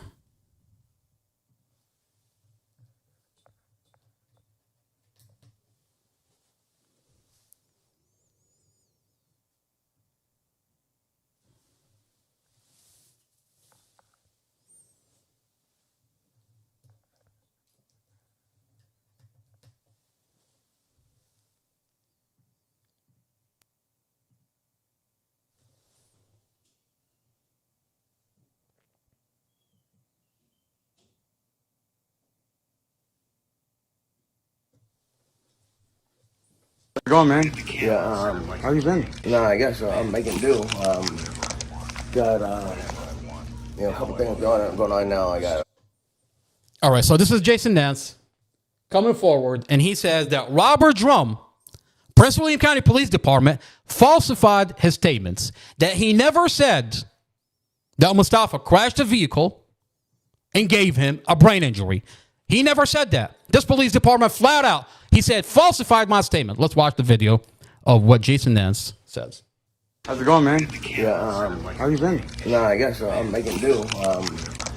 Got a couple things going on now. I got a misdemeanor and a classic felony. So I did a little time. I had to do a little time in jail, and then thankfully my mom kind of keep track of me after a few days, and she can bail me out. And then right as I'm getting bailed out, I suffered my second seizure.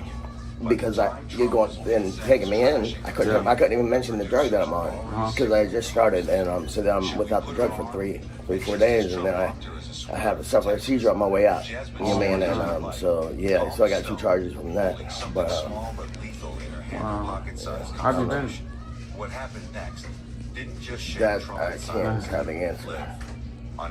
But And the moment the line went dead. Yeah, but concerning the window, that's actually, but yeah, it's a little simple. But then that little spot, it didn't go anywhere. You know what I'm saying? It was, you know what I'm saying? It not permanently. So it was like we hit for a little while, and then it came back. So then I guess I had to open the whole window. But what do you think about Moses? What's going on with him? Yeah, that's just what I said. You know, and really, it's not my place to speak. You know, but what do you think? It's fake. It's fake stuff. Fake allegations. I don't know if you heard, my older brother was able to get all the body cams. He was able to get all the unredacted reports. And I think they used your name in there. Who? Prosecutor stood in court and Mustafa was denied bond because the prosecutor said that they're alleging that you told a investigator of Prince William County that Mustafa had crashed a car with you in it and he had given you traumatic brain injury. That's false. That's false. That's false for you. I don't know. False for you from your mouth, one way or another. Right. I'm just. Did you hear what he just said? He said, Mustafa never crashed a car. Mustafa never gave me a brain injury. He said, that's false. What they're saying is false. Let's continue listening to what Jason Nance says. You know, it's not, that account's not true. Yeah, some kind of way. It's crazy. They denied him bond on August of 2023. The judge specifically denied him bond because the prosecutor stood up and said, she said, I'm not going to name the person. So at the time, we didn't have the report. She said, I'm not going to name the person, but Mustafa crashed his car previously and gave a man traumatic brain injury. Later, after getting the unredacted report, it says Jason Nance of Stafford told. That's mixed up, but you mean it's a lie. I have no objections to the truth, but you know what I'm saying. I'm not afraid to stand for the truth either. You know what I'm saying? And then you know what I'm saying. There's repercussions. You know what I'm saying? Bad family and whatever. I don't give a shit. You know what I mean? Because I'll stand for what's right according to what I know. You know what I mean? You have no idea how I've been raised and stuff. You mean? You know what I'm saying? That's what you know what I'm saying. Cub Scouts. Boy Scouts, Weebloods, and then Boy Scouts, you know what I'm saying? Very athletic and so very tight with people and stuff. You know what I mean? That was just, So you, that, so you, organized religion, Catholic. What you mean? Where I was raised. My mom each week, very often, each week, and then Sunday school, and then. You know what's crazy? You know what's crazy is this investigator has been lying, has been putting in stuff that people never told him. Like, for example, you're saying you never said that to the investigator. Not that. Right. That Moses gave you traumatic brain injury. That never happened. No, because he didn't do that. You know what I'm saying? And that's not. Whoever said that, that's false. And you know what I mean? So that's. Did you hear what he just said? He said, Prosecutor Sarah Sammy, Investigator Robert Drum, lied about me. Mustafa never crashed a car. He never gave me a brain injury. They lied about me. Prince William County Police Department lied about me. So you have a situation where not only Robert Drum is falsifying Mustafa's statements, now he's falsifying the star witness statements. And Mustafa sits in a county jail, denied bond, because Robert Drum falsified the witness statements. And now you understand why there is no body cam when he talked to Jason Nance. There is no voice recording of the voicemail. There's no email that he sent him. It's not in Mustafa's file. These has been removed. And now you understand why. Because Robert Drum falsified the witness statement. And you're only left with the report of what Robert Drum said. Let's go back to the video. Lie if it was according to me, because you know what I'm saying. So I have no problem, you know what I'm saying, here and now sharing that. But you know what I'm saying, as far as what may have been shared, you know what I'm saying, there's no, you know what I'm saying, there's no doubt of that. And so if you mean what target me, it doesn't matter. You know what I'm saying? What, you got to take me out of my misery? It doesn't fucking matter. You know what I'm saying? It doesn't. I'm not gonna be intimidated. You know what I'm saying? I'm not gonna bite my tongue. I'm gonna say truth as far as I know it. And so, and then like him, you know, and you know what I'm saying. In this case, him. He would know that it's true. I can't say he's going to be truthful with y'all. You know what I'm saying? He might try to, you know, keep it shuttered or something because he's not proud of himself. But, you know, I can't speak to that. I don't know that. So I don't speak that. I don't say, well, you know, make up about, you know, I mean, who he is one way or the other. So I can't speak to that. I think that's the only time your name came up was that allegation. And the prosecutor stood up and said that to the judge. And he said, I'm going to specifically deny him bond because she alleges that he gave you traumatic brain injury, so he denied him bond. And he's been sitting in jail this whole time because of... According to that, I mean, I can only speak to that comment, but you mean about that not being accurate. So, you know, I have no... You know what I'm saying? And honestly, whoever, you know what I mean, cares to know, I have no problem speaking the truth. You know what I mean? I don't care who likes it. It's just like, you know what I'm saying? And that's technically, if your family dislikes it, and then they can dislike me, you know what I'm saying? Because they can be against me, opposed to me.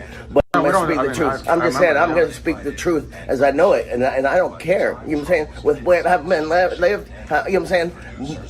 No, very few have more of an incentive to speak the truth. You mean, you know, other people may be doubtful, be like, well, I wonder if I should. No doubt coming from me. It's gonna be truth as I know it. Yeah, so, you know, that's good. I mean, that's. I think that's all we want. But I think this investigator, who got a letter, we got a letter from the chief of police saying that this investigator is violating department policy.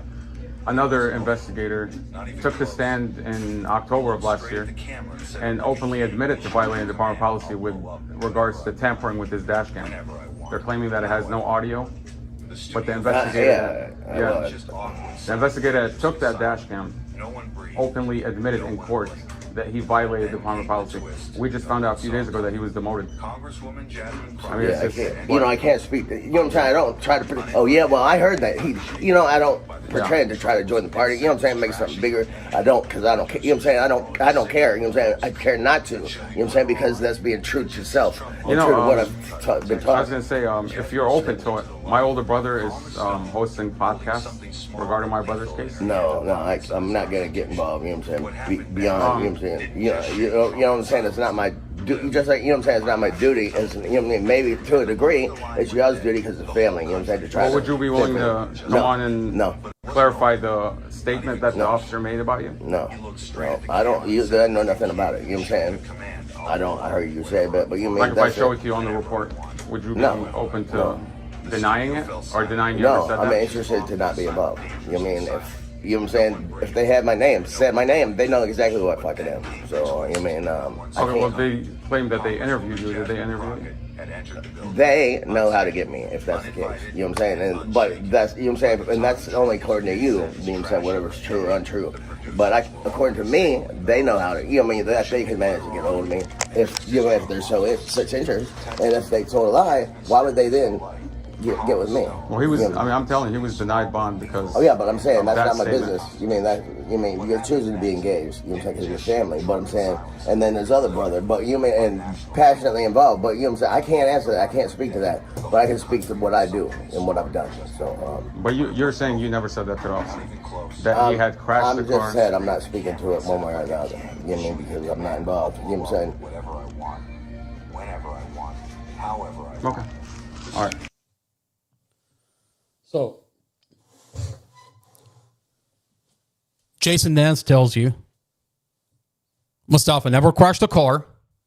Mustafa never gave me a brain injury.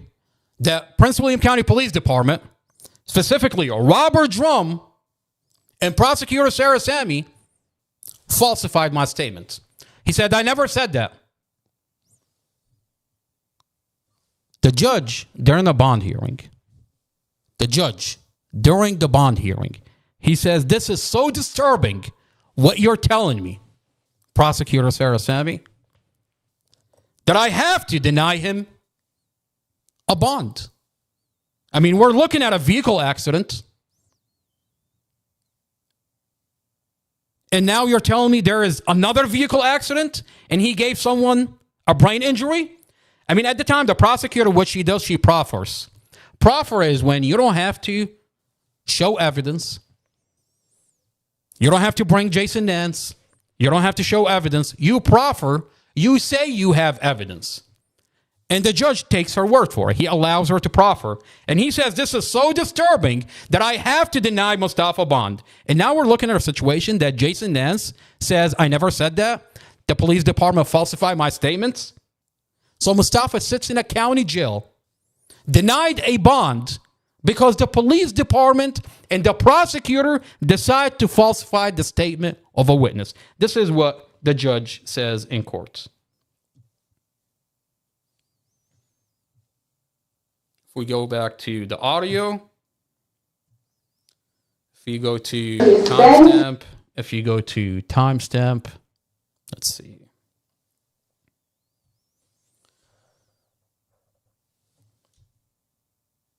All right, so if you go to timestamp 1 hour, 10 minutes, and 30 seconds, you're going to hear what the judge is talking about. The Golden statute as to consideration is 19.2-123, and I'm required to consider the following items: the nature and circumstances of the offense. We have that on the videos, and the proffers, and the defense attorney's proffer, if you will. There is no firearm involved in this matter. The weight of the evidence, depending on what counsel is or isn't able to get into evidence at trial, seems to me to be substantial. I don't know anything about his history as a juvenile. And with regard to his criminal history, apparently that is charges without convictions. He does have family ties locally.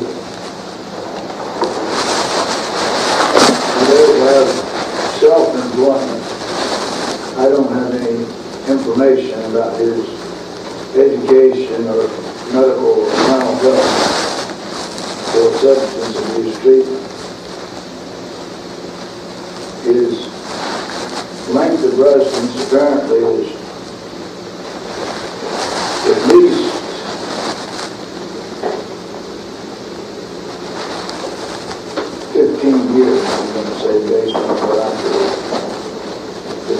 Stafford, which is adjoining county, I think. The Stafford is adjoining to Prince William and Prince William. The record of conviction, unless I misunderstood, he doesn't have conviction.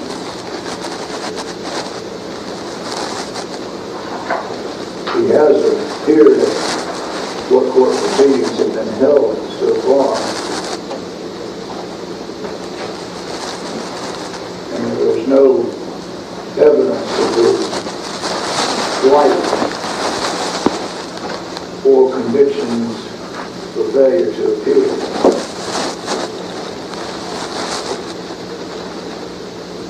And there's no evidence that I have been given as to any obstruction of justice or attempt to obstruct justice or to threaten, injure, or intimidate, etc., any prospective witness, juror, or victim of family or household.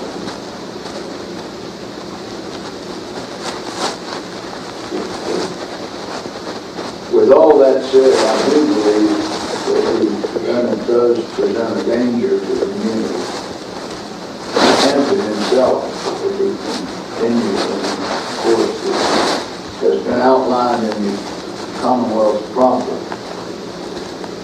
The testimony of the children as to why their family by virtue of driving apparently quite recklessly. The potential testimony of the person with brain damage, recognizing that his opinion may not be admissible as such. The description that he gives as to why he has that opinion most likely would be admissible. The threat that he made, I think, in the filling station of garage repair place that he was wreck the people's cars, certainly not comforting in that sense. Accordingly, I do think that he is a danger both to himself and to the community. The council has indicated a variety of restraints that could be put upon him that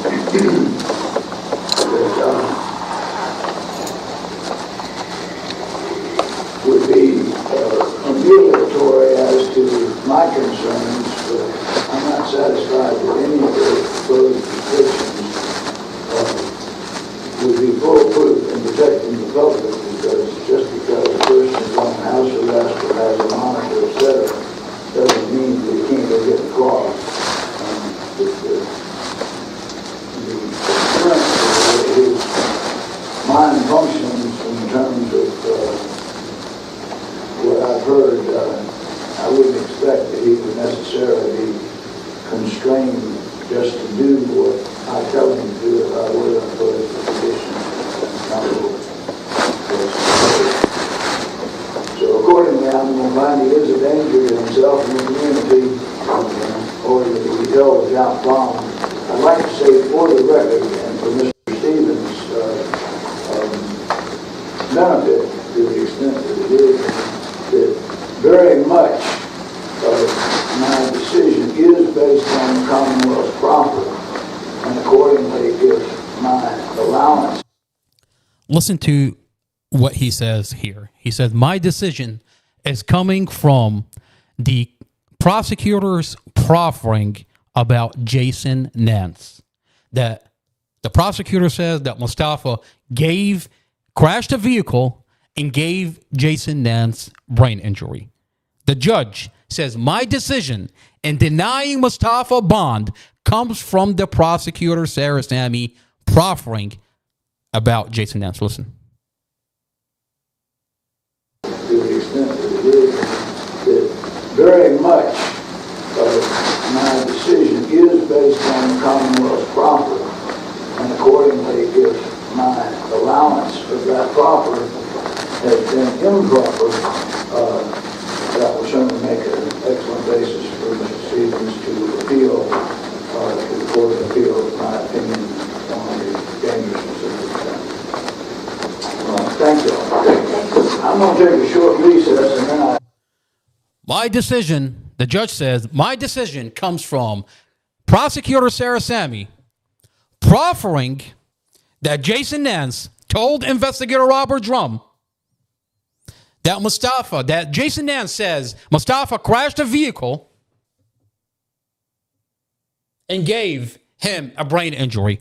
And now we just got done watching a video where Jason Nance comes forward and he says, they falsified my statements. I never said that.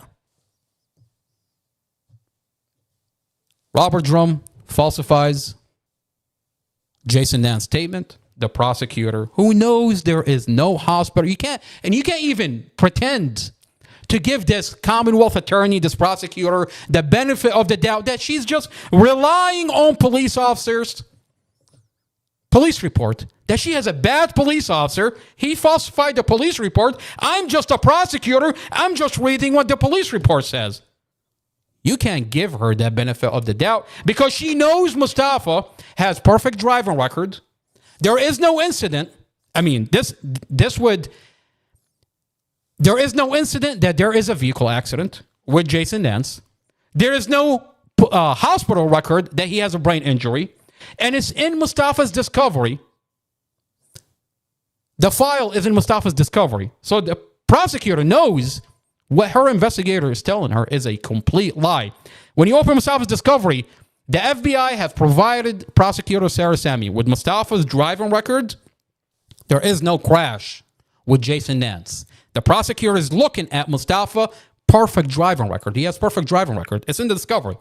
She's looking at it, and there is no crash with Jason Nance. So you can't give her the benefit of the doubt that she's just reading off the police officer, Robert Drum, falsifying the statements of Jason Nance. No, she knows that he falsified Jason Nance's statements.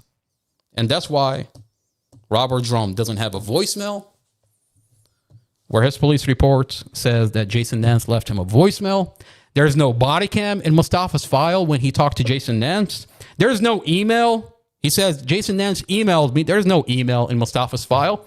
We're left to rely on Robert Drum's statements. And here we have Jason Nance, who flat out tells you that the police department falsified my statements. And Mustafa sits in a county jail 2.5 years later, denied a bond, and the prosecutor is terrified to take Mustafa to trial. His whole file is sealed, including his dash camera and his vehicle. Including the dash camera? Mustafa had this dash camera for over 5 years. Why is this Commonwealth attorney not showing this dash camera to the community? She wants to tell you that Mustafa told her. Mustafa said, I was arguing inside the vehicle. But she won't release the dash camera. And when you find out that why she's terrified that the community is going to see inside this dash camera, she wants to tell you that Mustafa told us he was arguing inside the vehicle. But you don't release a dash camera? This Commonwealth attorney is terrified because when you watch the dash camera, you see that Mustafa and Dorothy are passing back and forth a cigarette 6 times. 6 times they're passing back and forth a cigarette. But this Commonwealth attorney wants to tell you that there's an argument inside the vehicle. But she's terrified to show you the dash camera because they're passing back and forth a cigarette. And the way that Dorothy takes a cigarette from Mustafa, Mustafa passes her a cigarette, Dorothy feels Mustafa's fingers as she grabs that cigarette from him. Dorothy loves him. And it shows there is no argument inside the vehicle. That's why the Commonwealth attorney sealed off this dash camera. Let's pull up the dash camera. This is the dash camera inside the vehicle. And you see, let's go over to what is this Commonwealth attorney, this prosecutor, terrified from? What is Commonwealth Amy Ashworth so terrified that she had to seal off this file?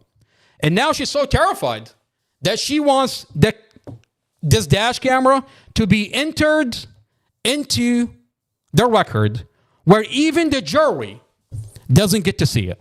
She wants to conditionally enter this dash camera. Conditionally means she just wants portions of this dash camera for the jury to see. She doesn't want them to see the whole thing.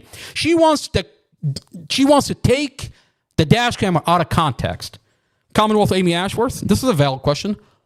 What are you so terrified that the jury is going to see? What are you so terrified that the community is going to see that you sealed off this dash camera? Let's go over the dash camera. Unfortunately for this Commonwealth attorney, I stole the dash camera. I stole the whole entire file, and I'm leaking it on the internet. This is a dash camera that shows Mustafa and Dorothy passing back and forth a cigarette 6 times. But here they want to tell you that they were arguing inside the vehicle. No. Mustafa told us he was arguing inside the vehicle. And you find out that there's an audio that Mustafa never said that. This investigator falsified Mustafa's statements. Wait a minute. When you watch the dash camera, you see that there is no argument inside this vehicle. That the police department cut the audio, cut the dash camera before impact, and they're hiding the whole dash camera altogether. This dash camera cuts off before impact. And let's watch the dash camera. This is where Dorothy passes a cigarette to Mustafa. Now, what you want to watch for is this Commonwealth attorney tells you they're arguing inside the vehicle. And the question is, if they're arguing inside the vehicle, how could they be arguing if they're passing back and forth a cigarette? Not once, not twice, 6 times. Here you see Dorothy is passing a cigarette to Mustafa. Mustafa is driving. Now, I found it interesting. Mustafa is not speeding. They want to tell you he's a horrible driver. We're watching his dash camera. We're watching him drive. He's driving normal. Mustafa's driving record is perfect. Here, Dorothy is giving Mustafa direction. But they want to tell you they're arguing. So first, she gives him a cigarette. And now she's giving him direction. Now he gives her the cigarette back. He gives her the cigarette. So they're passing back and forth cigarette 6 times. This is the second time Mustafa passes a cigarette to Dorothy. He's driving normal. He's not speeding. He's driving within speed limit. But they want to tell you that he's a horrible driver. But yet we're watching his dash camera. Here you see Dorothy is giving Mustafa direction for the second time. So what the Commonwealth attorney is doing, her police department mutes the audio. We have a document in the file that shows, you see how Dorothy is giving Mustafa directions? Here they want to tell you they hired a lip reader. They hired a lip reader.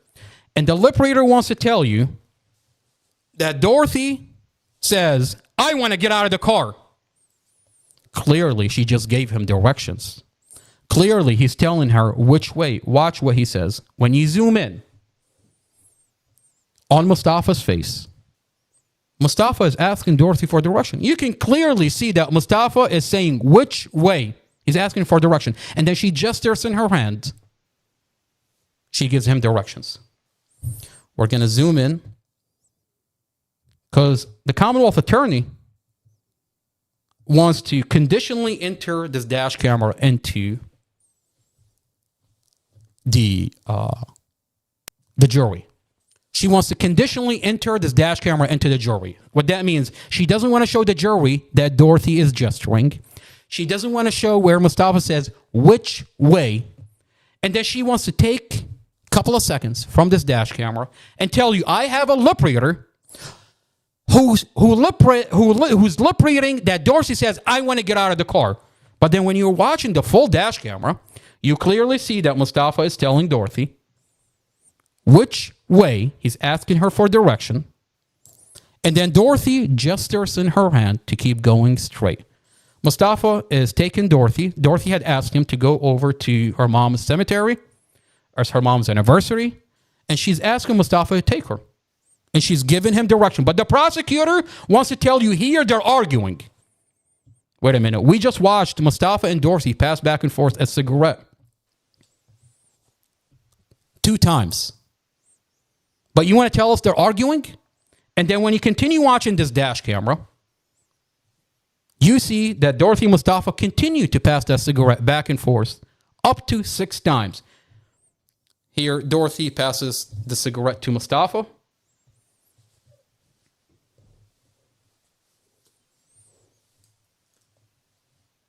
You see that Mustafa's driving. He's driving speed limit. They want to tell you that he's a horrible driver. But then he's driving. We're watching his dash camera. Dorothy passes the cigarette to Mustafa.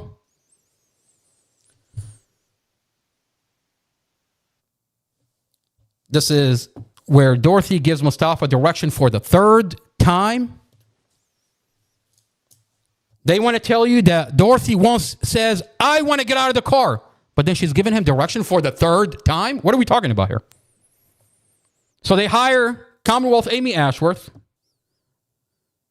This is Mustafa passes the cigarette to Dorothy for the 4th time.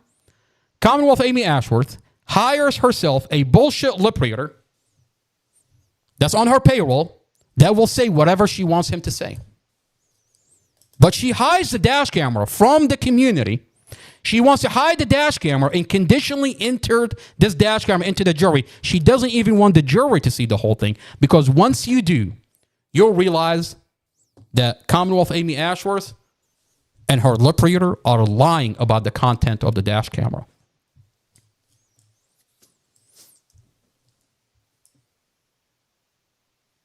You see here that Dorothy passes the cigarette to Mustafa for the 5th time. This is the 6th time they're passing the cigarette back and forth. And watch how Dorothy grabs that cigarette out of Mustafa's hands. When he passes the cigarette to her, she feels his fingers as she grabs the cigarette. Let's watch that one more time. Let's zoom in on Mustafa and Dorothy and their hands. Watch how Dorothy grabs the cigarette from Mustafa, and she feels his fingers as she grabs the cigarette. They want to tell you they're arguing, but yet you've got Dorothy feeling Mustafa's fingers as she grabs the cigarette from him for the 6th time. Let's watch what Commonwealth Attorney Amy Ashworth is terrified that the community is watching. This is where Mustafa passes the cigarette back to Dorothy, and she feels his fingers as she grabs the cigarette from him. But they want to tell you they're arguing inside the car. I'm not watching an argument. I'm watching a Commonwealth attorney that's terrified that the community is going to see the dash camera and is going to call out her bullshit. You see how Dorothy feels Mustafa's fingers as she grabs the cigarette. Now, conveniently, this dash camera for the police department is so convenient that this dash camera doesn't have audio.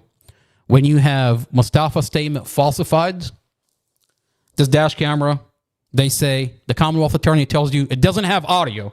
Well, then why am I reading in the discovery that your digital forensic, this is Officer Zymus. My name is Katie Zamus. I'm a detective in digital forensics on the Prince William County Police Department. Officer Zamus says,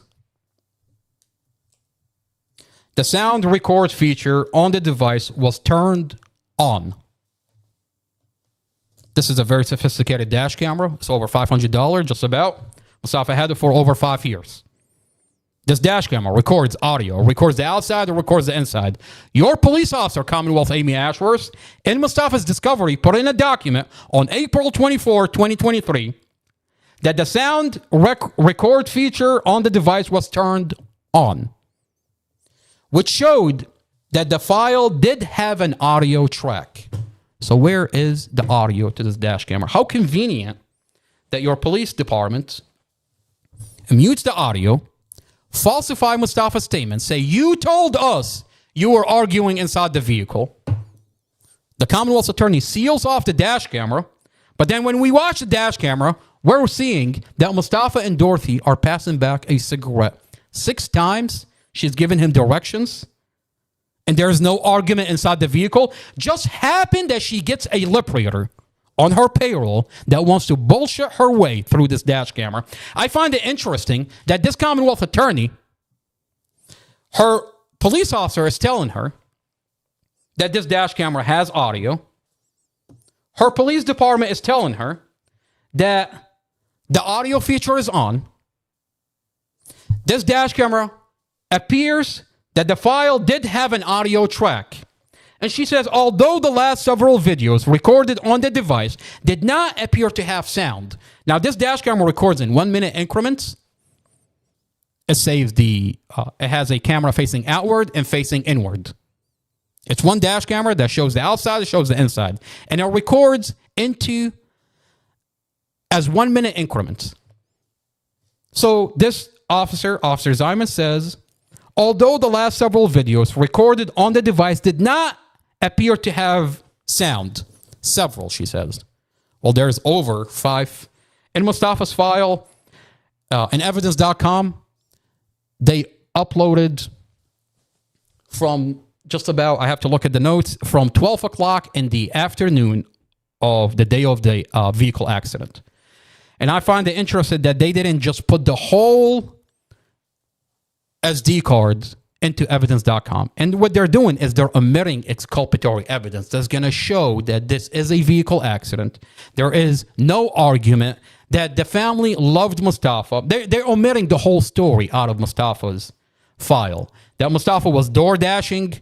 And here, office door dashing, where if you want to talk about Mustafa's driving, all you have to do is look at him when he's door dashing. But they omitted that out of the file. But it's on the SD card, but they're not putting it on the record. They want to just muddy up the water and tell you he's a horrible driver when we're watching his dash camera and we're seeing how he drives. We just watched the dash camera and we're watching Mustafa. He's a perfect driver. I mean, he's not speeding and he's driving normal. So where is this horrible driver that they want to tell us about?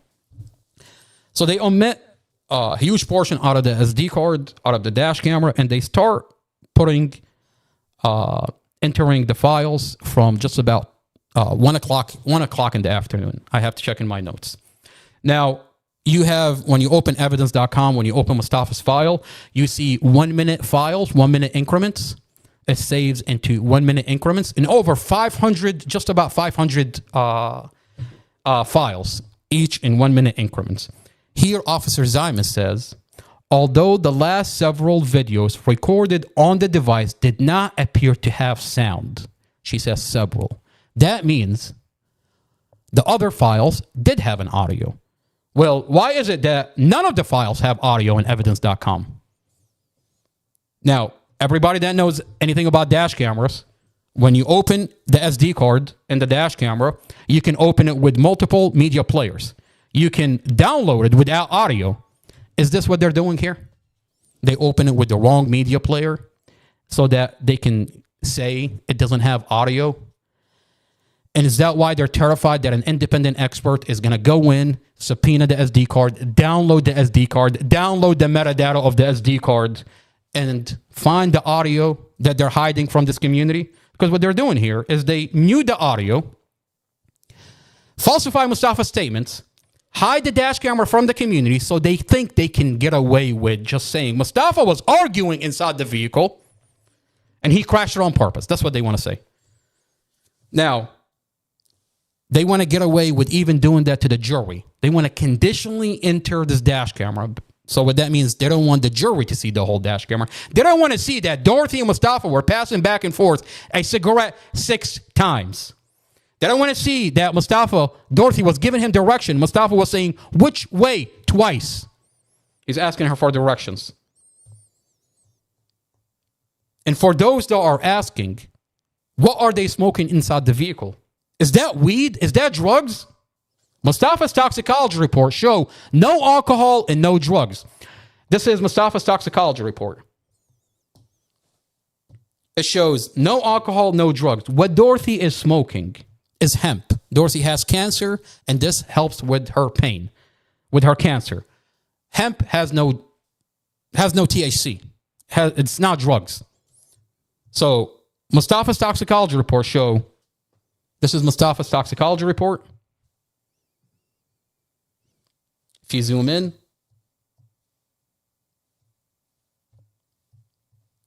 blood alcohol non-detected, no alcohol in Mustafa's system.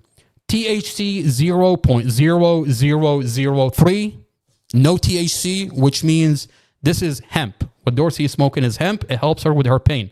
And this is the foundation of the whole entire case. They want to tell you they're arguing inside the vehicle. They want to tell you that Mustafa told us that he was arguing. And then you find out that they had falsified Mustafa's statements. When you watch the dash camera, it shows that they're passing back and forth a cigarette 6 times. She's giving him directions. He's asking her which way. But they get you a lip reader because they muted the audio. And they're terrified that anybody is going to look at the SD card on this dash camera because there is no argument. And they have the audio. Mustafa's dash camera is cut before impact. This is the dash camera. They want to tell you that Mustafa did not have a facial reaction. What is the prosecutor telling us? That Mustafa has no facial reaction. And then when we watch the dash camera, we actually see Mustafa is reacting to the dash camera, to the accident in panic. This is Mustafa. You see his jaw wide open. Let's go over to... This is Mustafa. Right before the camera cuts off. This dash camera, the police department cut this dash camera before impact. Have you ever seen a dash camera that cuts off before impact? This dash camera is cut before impact. You see Mustafa is reacting right before the police department cuts off this dash camera. They want to talk about Mustafa's reaction, but then when you count the frames inside the vehicle, it has 17 frames missing while the camera facing outward is still rolling. Even with the cut version, you see Mustafa's jaw wide open. You see Mustafa, his jaw is wide open. He sticks his tongue inside his cheeks, reacting to the vehicle accident, and then the camera cuts off. You see Mustafa's jaw wide open. He sticks his tongue inside his cheek, reacting in panic to the vehicle accident, and the police department cut this dash camera. Now, this is the dash camera.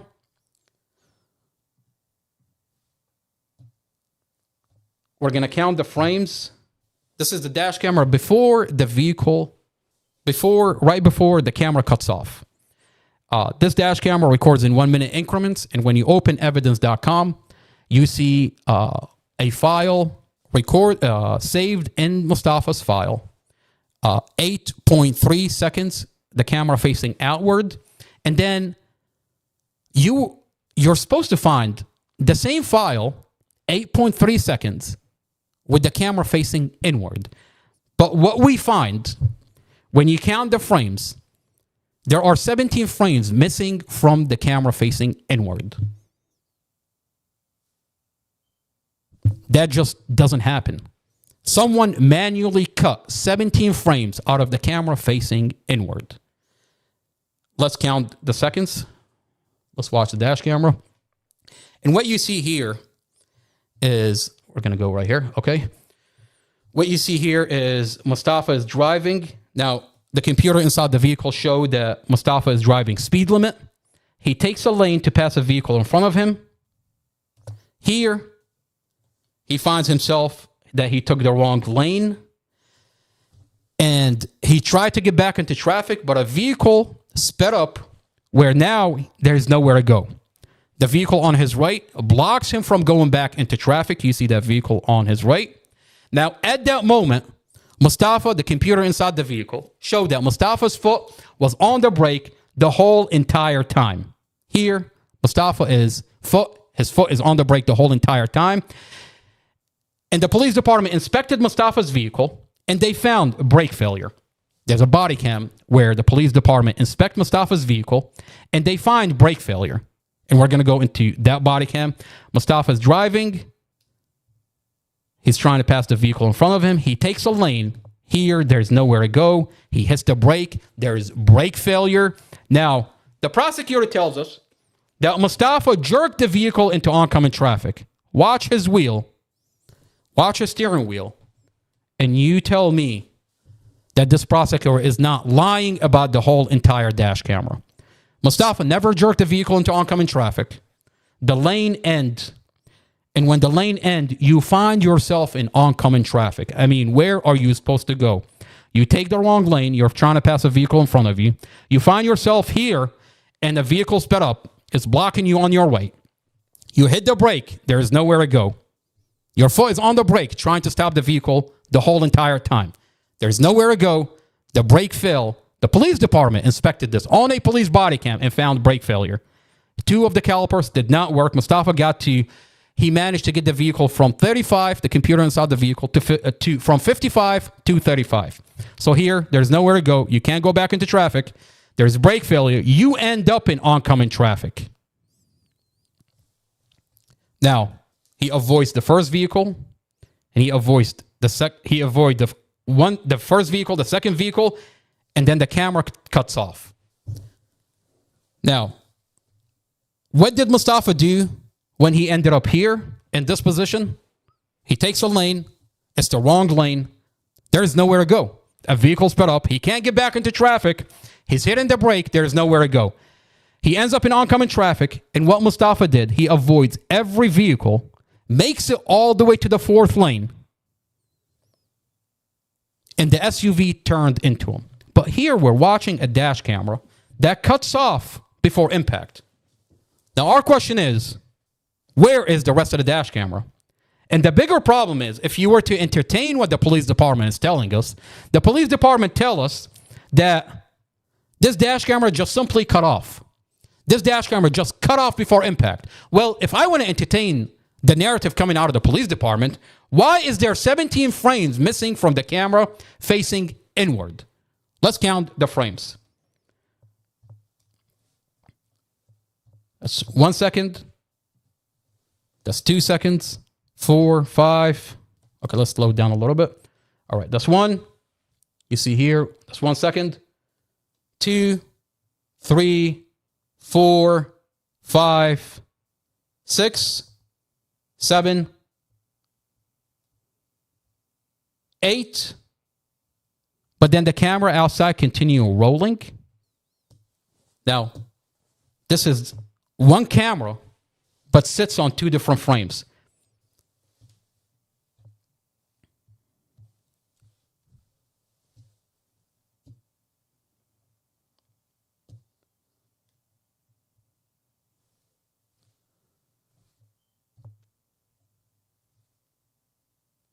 How does that work? Unless someone in the police department manually cut this dash camera. You see what I'm talking about? The camera is rolling, and all of a sudden the camera facing inward cuts off while the camera facing inward continues rolling. When you count the frames, you find out that there are 17 frames missing from the camera facing inward. Now, the prosecutor is talking about Mustafa's facial expression. And she said Mustafa did not have a facial expression. He did not react to this vehicle accident. That this is not a vehicle accident. But then there are 17 frames missing from the camera facing inward, specifically Mustafa's facial expression. This police department not only cut the audio, they chopped up the dash camera. I mean, it's cut before impact.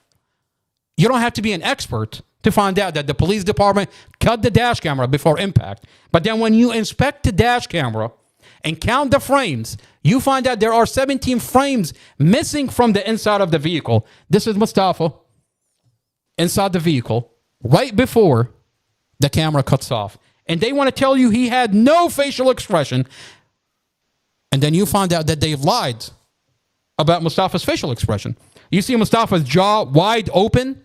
Mustafa sticking his tongue inside his cheek in panic. Even with the cut version, Mustafa is reacting in panic to the vehicle accident.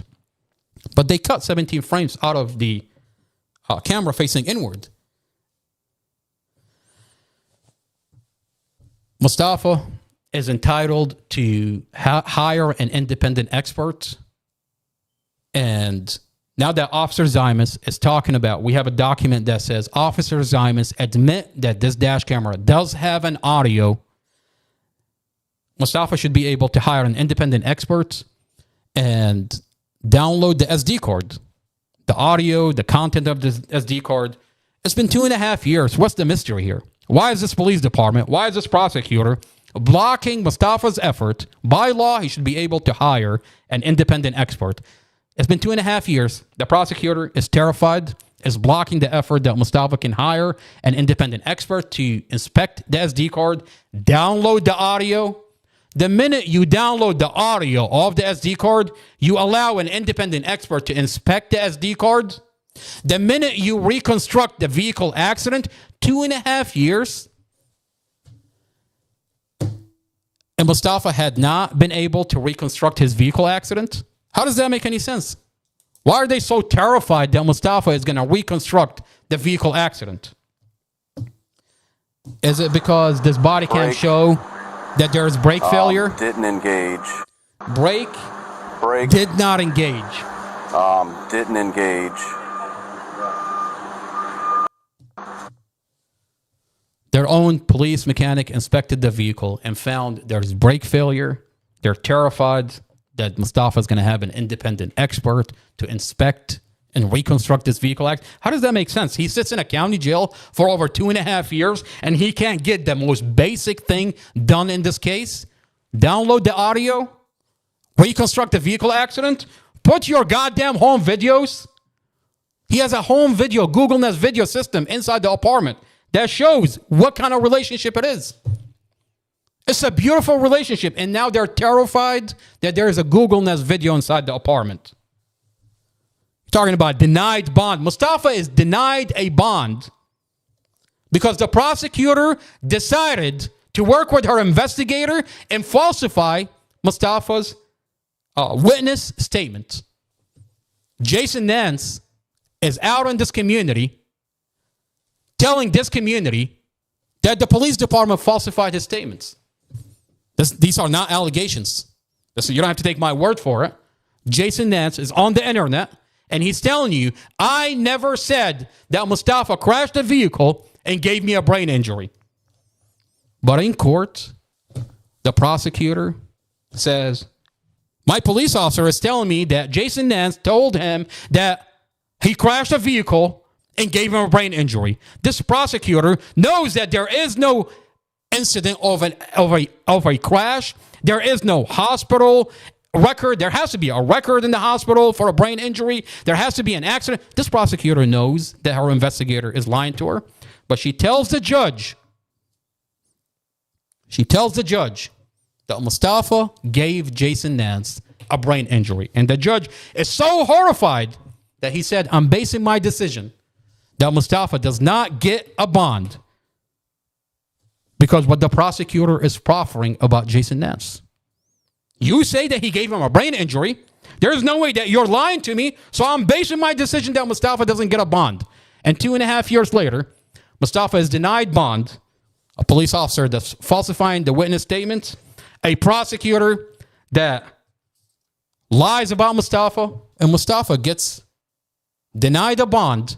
And 2.5 years later, Mustafa is even denied a trial.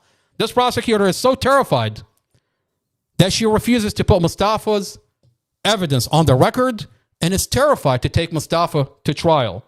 I mean, if you're so comfortable with Mustafa doing this on purpose, take him to trial already. Let him put his evidence on the record and take him to trial. And I've never seen a case where the prosecutor is terrified from the evidence. We're going to continue to expose this county. We have all their files.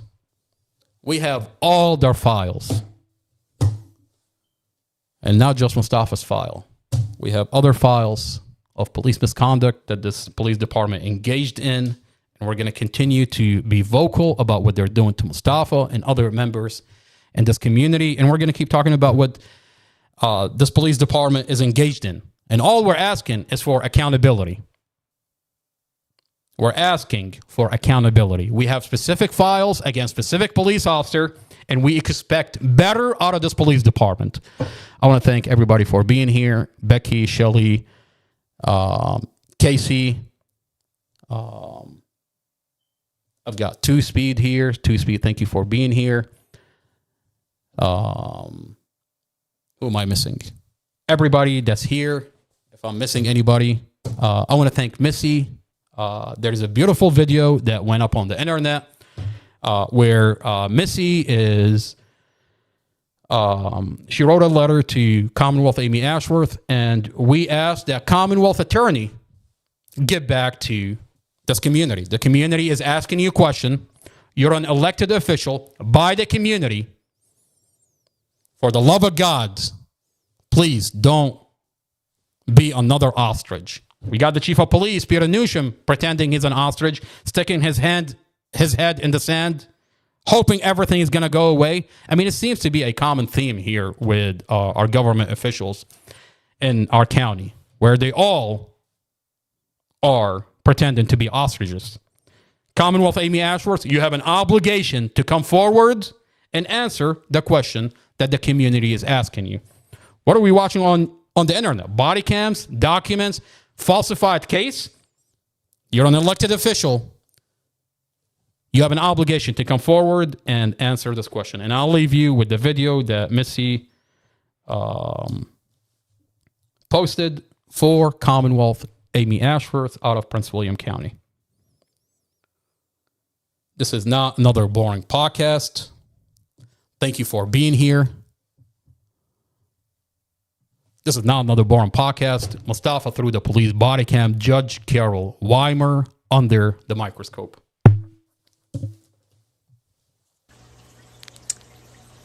I want to read a letter that I wrote to Commonwealth Amy Ashworth about the Mustafa Al-Jazairi case. To Amy Ashworth, my name is Missy, and I am a close friend and supporter of the Al-Jazairi family. I'm writing to urge you to take responsibility for the injustice surrounding Mustafa Al-Jazairi case, a situation that has spiraled into a gross miscarriage of justice under your watch. Mustafa is an innocent man. He has been held far too long for what was a tragic car accident. The evidence has been manipulated. His Sixth Amendment rights have been violated. And this continued to delay injustice is not only unconstitutional, but inhumane. It's hard not to see the connection between his current incarceration and his prior lawsuit against the police department. When law enforcement violates rights and breaks the law, they should be held accountable, not retaliate by ruining a man's life. This pattern of corruption doesn't end with Mustafa's case. We have witnessed body cam footage related to the killing of Tatiana David, where the state police attempted to manipulate the narrative of her death. The video tells the truth. Yanking her lifeless body from that car was inhumane and despicable. Now, try to shift the blame onto her boyfriend and only deepens the injustice. This repeated abuse of authority must be addressed. You, Miss Ashworth, are not above the law. The people see what's happening. We see the misconduct from the law enforcement and prosecutors, the manipulation of evidence, and the silencing of families seeking justice. If you think keeping Mustafa locked away will make this go away, you are mistaken. We will not stop fighting until every person responsible is held accountable, legally and publicly. Multiple correctional officers at the Prince William County Adult Detention Center have already taken lives, and we know the list of abuses is growing. The evidence is stacking up. President Trump has shown that he is willing to step in when injustice becomes too loud to ignore, and we fully intend to bring this to his attention. You have tried to suppress the truth by denying Mustafa access to his case files, attempting to silence the family, and standing by while Officer Drum secured a warrant based on lies. These are not just ethical violations, they are criminal. I am also a songwriter and an activist. I wrote Truth in the Dark, the one you don't like. that mentions you, and Brady listed, to highlight the corruption surrounding Mustafa's case and to educate the public on what's happening behind closed doors. You may dismiss our protests, but you cannot silence truth. Not everyone within your circle supports what you're doing. Someone handed those body cams to Amar for a reason. The Sixth Amendment guarantees a speedy and public trial. Mustafa has waited over 2 years and 3 months in solitary confinement without trial. That's not justice, that's abuse. And while you may ignore the pain of his family, God sees it all. Justice delayed is justice denied. I've stood with the Al-Jazari family since the beginning, outside of the jail through the freezing nights, when Sheriff Glenn Hill trespassed Amar for protesting, when Casey Stevens advised the family to destroy the evidence and stole from them, and through countless acts of harassment by local law enforcement. We've seen tents torn down by force, snipers posted on rooftops, early morning fire lane games to prevent parking, and vulnerable women released from the jail in the middle of the night with no phones, no jackets, and no way home. Amar stepped in to help every time. We watched officers distribute pepper spray like party favors and target innocent people, one of whom was pepper sprayed while handcuffed on the ground. Why is it so hard to simply uphold the law? Why not serve with honesty, integrity, and compassion? You should reflect deeply on your role in all of this. Your position demands justice, not personal ambition, cover-ups, or cruelty. If you continue down this path, the consequences will come, whether through legal means, exposure to the public, or by the hand of the higher power. Your actions are being watched, documented, and shared. You are on the wrong side of history, and time is running out.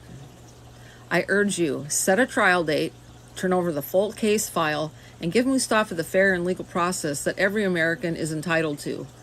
End this before more lives are harmed. Have the day you deserve, Miss Ashworth. Sincerely, Missy.